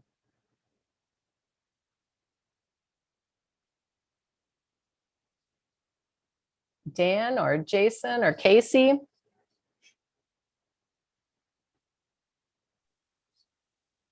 Yeah, I kind of echo what Marissa said. I mean, and being new, and I'm sure Dan and Drew can concur as well. I mean, it's just, there's a lot right away, and it's just kind of information overload, and we don't want to, you know, screw up too bad. So we, you know, try to take in advisements from everybody and ask questions, and no, I think this is great. I mean, going over, and I mean, I answered a lot of I don't knows to a lot of those things, because there's a lot to learn yet. So little steps, I think, help us all make bigger steps in the future. Good. Thanks for that, Casey. And that's the power of being a team too, that while you are on information overload, you've got your teammates that can help share with that. And I think one of my colleagues always talks about so much information, it hurts my brain. And sometimes that might be how you feel too. So much information that your brain starts to hurt too much. It takes up too much brain power. But anyway, it is a lot to learn early on. No, and I just hope too that the communities take time to watch this video, just because I think sometimes it's hard for them to understand what truly our role is. And that's, I think, been difficult. I think sometimes they feel that we have more power in certain areas than we really do. So that's something that I struggle with as a board member. Yeah, that's good feedback. I think that probably happens with a lot of board members, where the community, because, and you are different from a county commissioner or a city councilor or a township official or a legislator, your power again is as you come together at the table with your superintendent and helping the community understand that is important.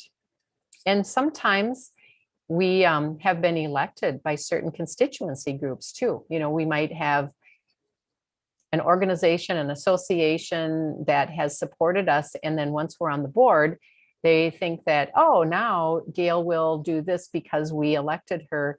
And when you get on the board, you realize that, wow, that was great that you had the constituents that help support you. There really is a much bigger picture.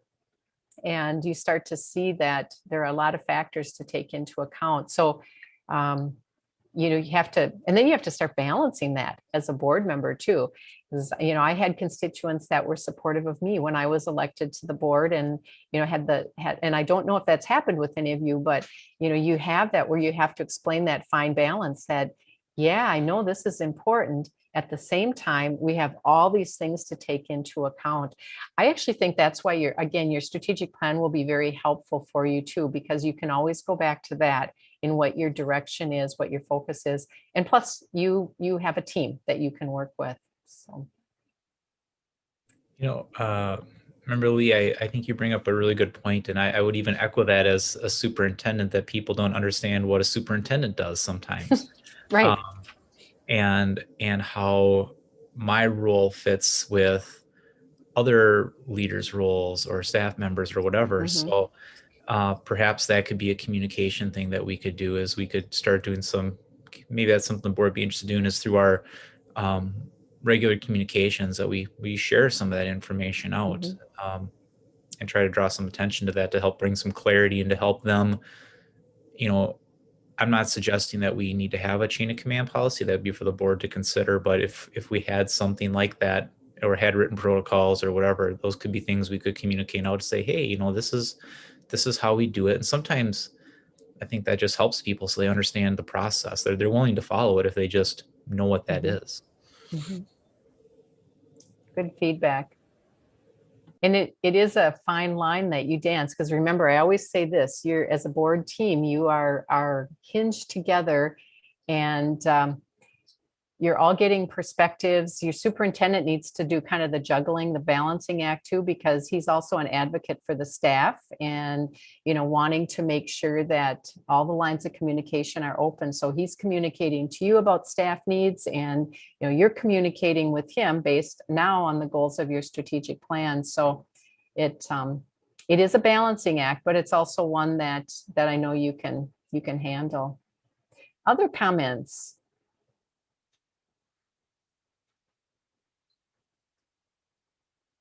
Dan, how about you? Thoughts, takeaways from the process, both in the last weeks and also this evening, things that have been helpful or not helpful, struck a nerve with you?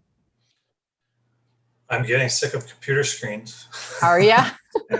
That's a very honest, I think a lot of us are, actually. That's right. I'm just not used to that. So yeah. I'm an outside person.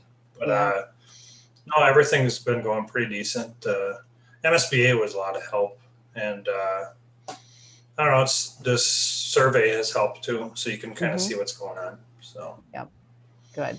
I'm glad, because it's just so much to learn when you're new.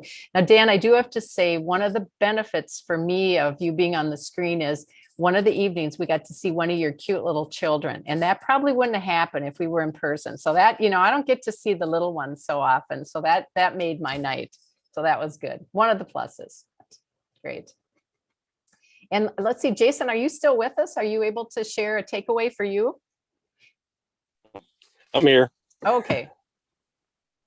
I don't know, listening to a lot of it. I've been through a lot of it already in the past year. I can look back at what I did catch on the conversations. I mean, we've done evaluations, yearly, and this year being different, with the COVID and that kind of stuff, we didn't get together like we normally do at the meeting up in the cities, and that's usually where we've done it in the past. Right. It's been a long road especially for new board members. It's been a tough well, even for some of the old ones, it's been kind of a tough year last couple of years. But protocols and that kind of stuff, I mean, we've done, I thought, really well with that. You know, it pretty much having the conversations with the people, taking it in and, you know, saying that, you know, we'll talk to the superintendent, we'll talk to the board. When, I don't know, you get used to it as you go. Are you saying it gets a little bit easier each year? Is that safe to say? You know what? You get a little thicker skin. You do too. You still, I mean, you're always going to have that emotional side of everything because they're, you know, you're human and you're working with staff and you're working with the most important resource in the district, and that's your students. But yes, I think the more you experience all the different roles and responsibilities of being on the board, you start to have a better understanding and you put it into perspective. Yeah, and I think, you know, through time, you know, there's a lot of things that communities don't get to hear and, and, you know, that kind of stuff that they may not understand, you know, listening to tonight will help if they do, but, a lot of stuff that gets done in the inner part of it that they don't see, which makes it tough for us. Right. Because we do know a little bit more information, but that's why we're put there. Exactly. So, you've been given that trust by the community, and then they have to, just as you trust each other as a board team, the community has to trust too that you are making decisions based on all the information that you have, some of which you many times can't share either, might tie into data privacy. Right. Very good. Any other comments, feedback, takeaway for this evening? Just as a new board member, I'll just say that, you know, with things coming up fast, Superintendent Horton has always been available and for us to contact, and any questions that I've had with that, which has been great, as well as fellow experienced board members. You know, if I've had a question to them, they've been able to do that and help with certain things. So that's appreciative, and I just want to thank you, and hopefully we can learn from this and use our strategic plan to continue to, you know, be positive and build a good GFW school district. Great, thank you for that. Yeah, this is just your opportunity to really lean into one another. I just think you have a great board. You've got your seasoned board members and you've got your new board members with your new ideas, your new thoughts, and you're just in a lot of, I think in many ways, a lot of fun time of transition. Some maybe it doesn't seem real fun to you some days, but I just think you have just lots of great things going on. You are all very, very capable individuals to be on the board. So your community should be very proud of who they have elected. And I know that you have all put a lot of energy into making the right decisions, the best decisions in the best interest of all your students. So with that, I am going to wrap up. Now, your superintendent said that we had to go till 9:30 tonight, but yeah, you know, we scheduled the 3 hours, 2 to 3 hours. He said, well, no, we got to go to 9:30, but I think we're just not going to listen to him. I think we've done enough now for one evening. But I do. Kids out of school early. We don't let board members out of board meetings early. Oh, I see. Julie says she's ready to go too. But I just want to say thank you for allowing me to come into your district and for being able to assist you with your strategic plan. It was a great honor. It was fun getting to work with all of you, to meet all of you. And this won't be the end or goodbye because I'm always available. So don't hesitate to connect with me. Give me a call, send me an email. I'm available to answer your questions and support you. And if there are ever any times where I can come back and provide any additional information or serve as a resource at a board meeting, don't hesitate to contact me. I wish you the best of luck with your strategic plan. I'm very proud of what you've developed. I think you and your strategic planning committee did a great job. I think you're well on your way. So with that, I will turn it back to, I think, your vice chair, Mr. Haas. All right. Thank you. Thank you for speaking. You're very welcome. All right. Do we have any discussion that we want between the board right now, or?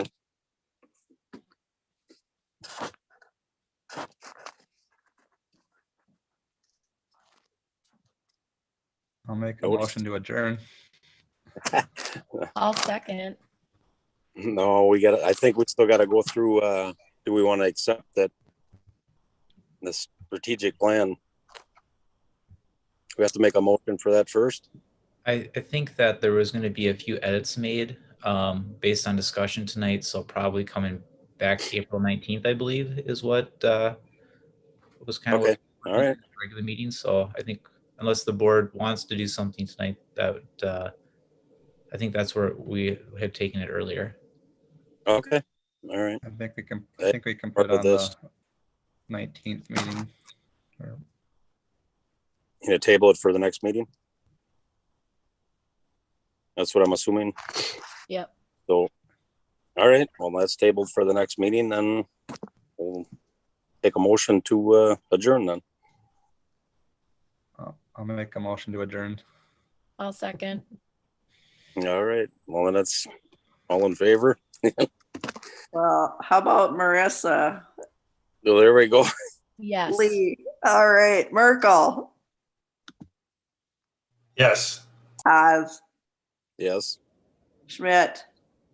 Yes. Casey. Yes. Thank you. All right. Thanks, Gail. Thank Thank Julie. you. Thank Thank you. You bet. Have a Thanks, good Gail. evening. Everybody. Sure, everyone. Thanks, Take Wade. care, everybody.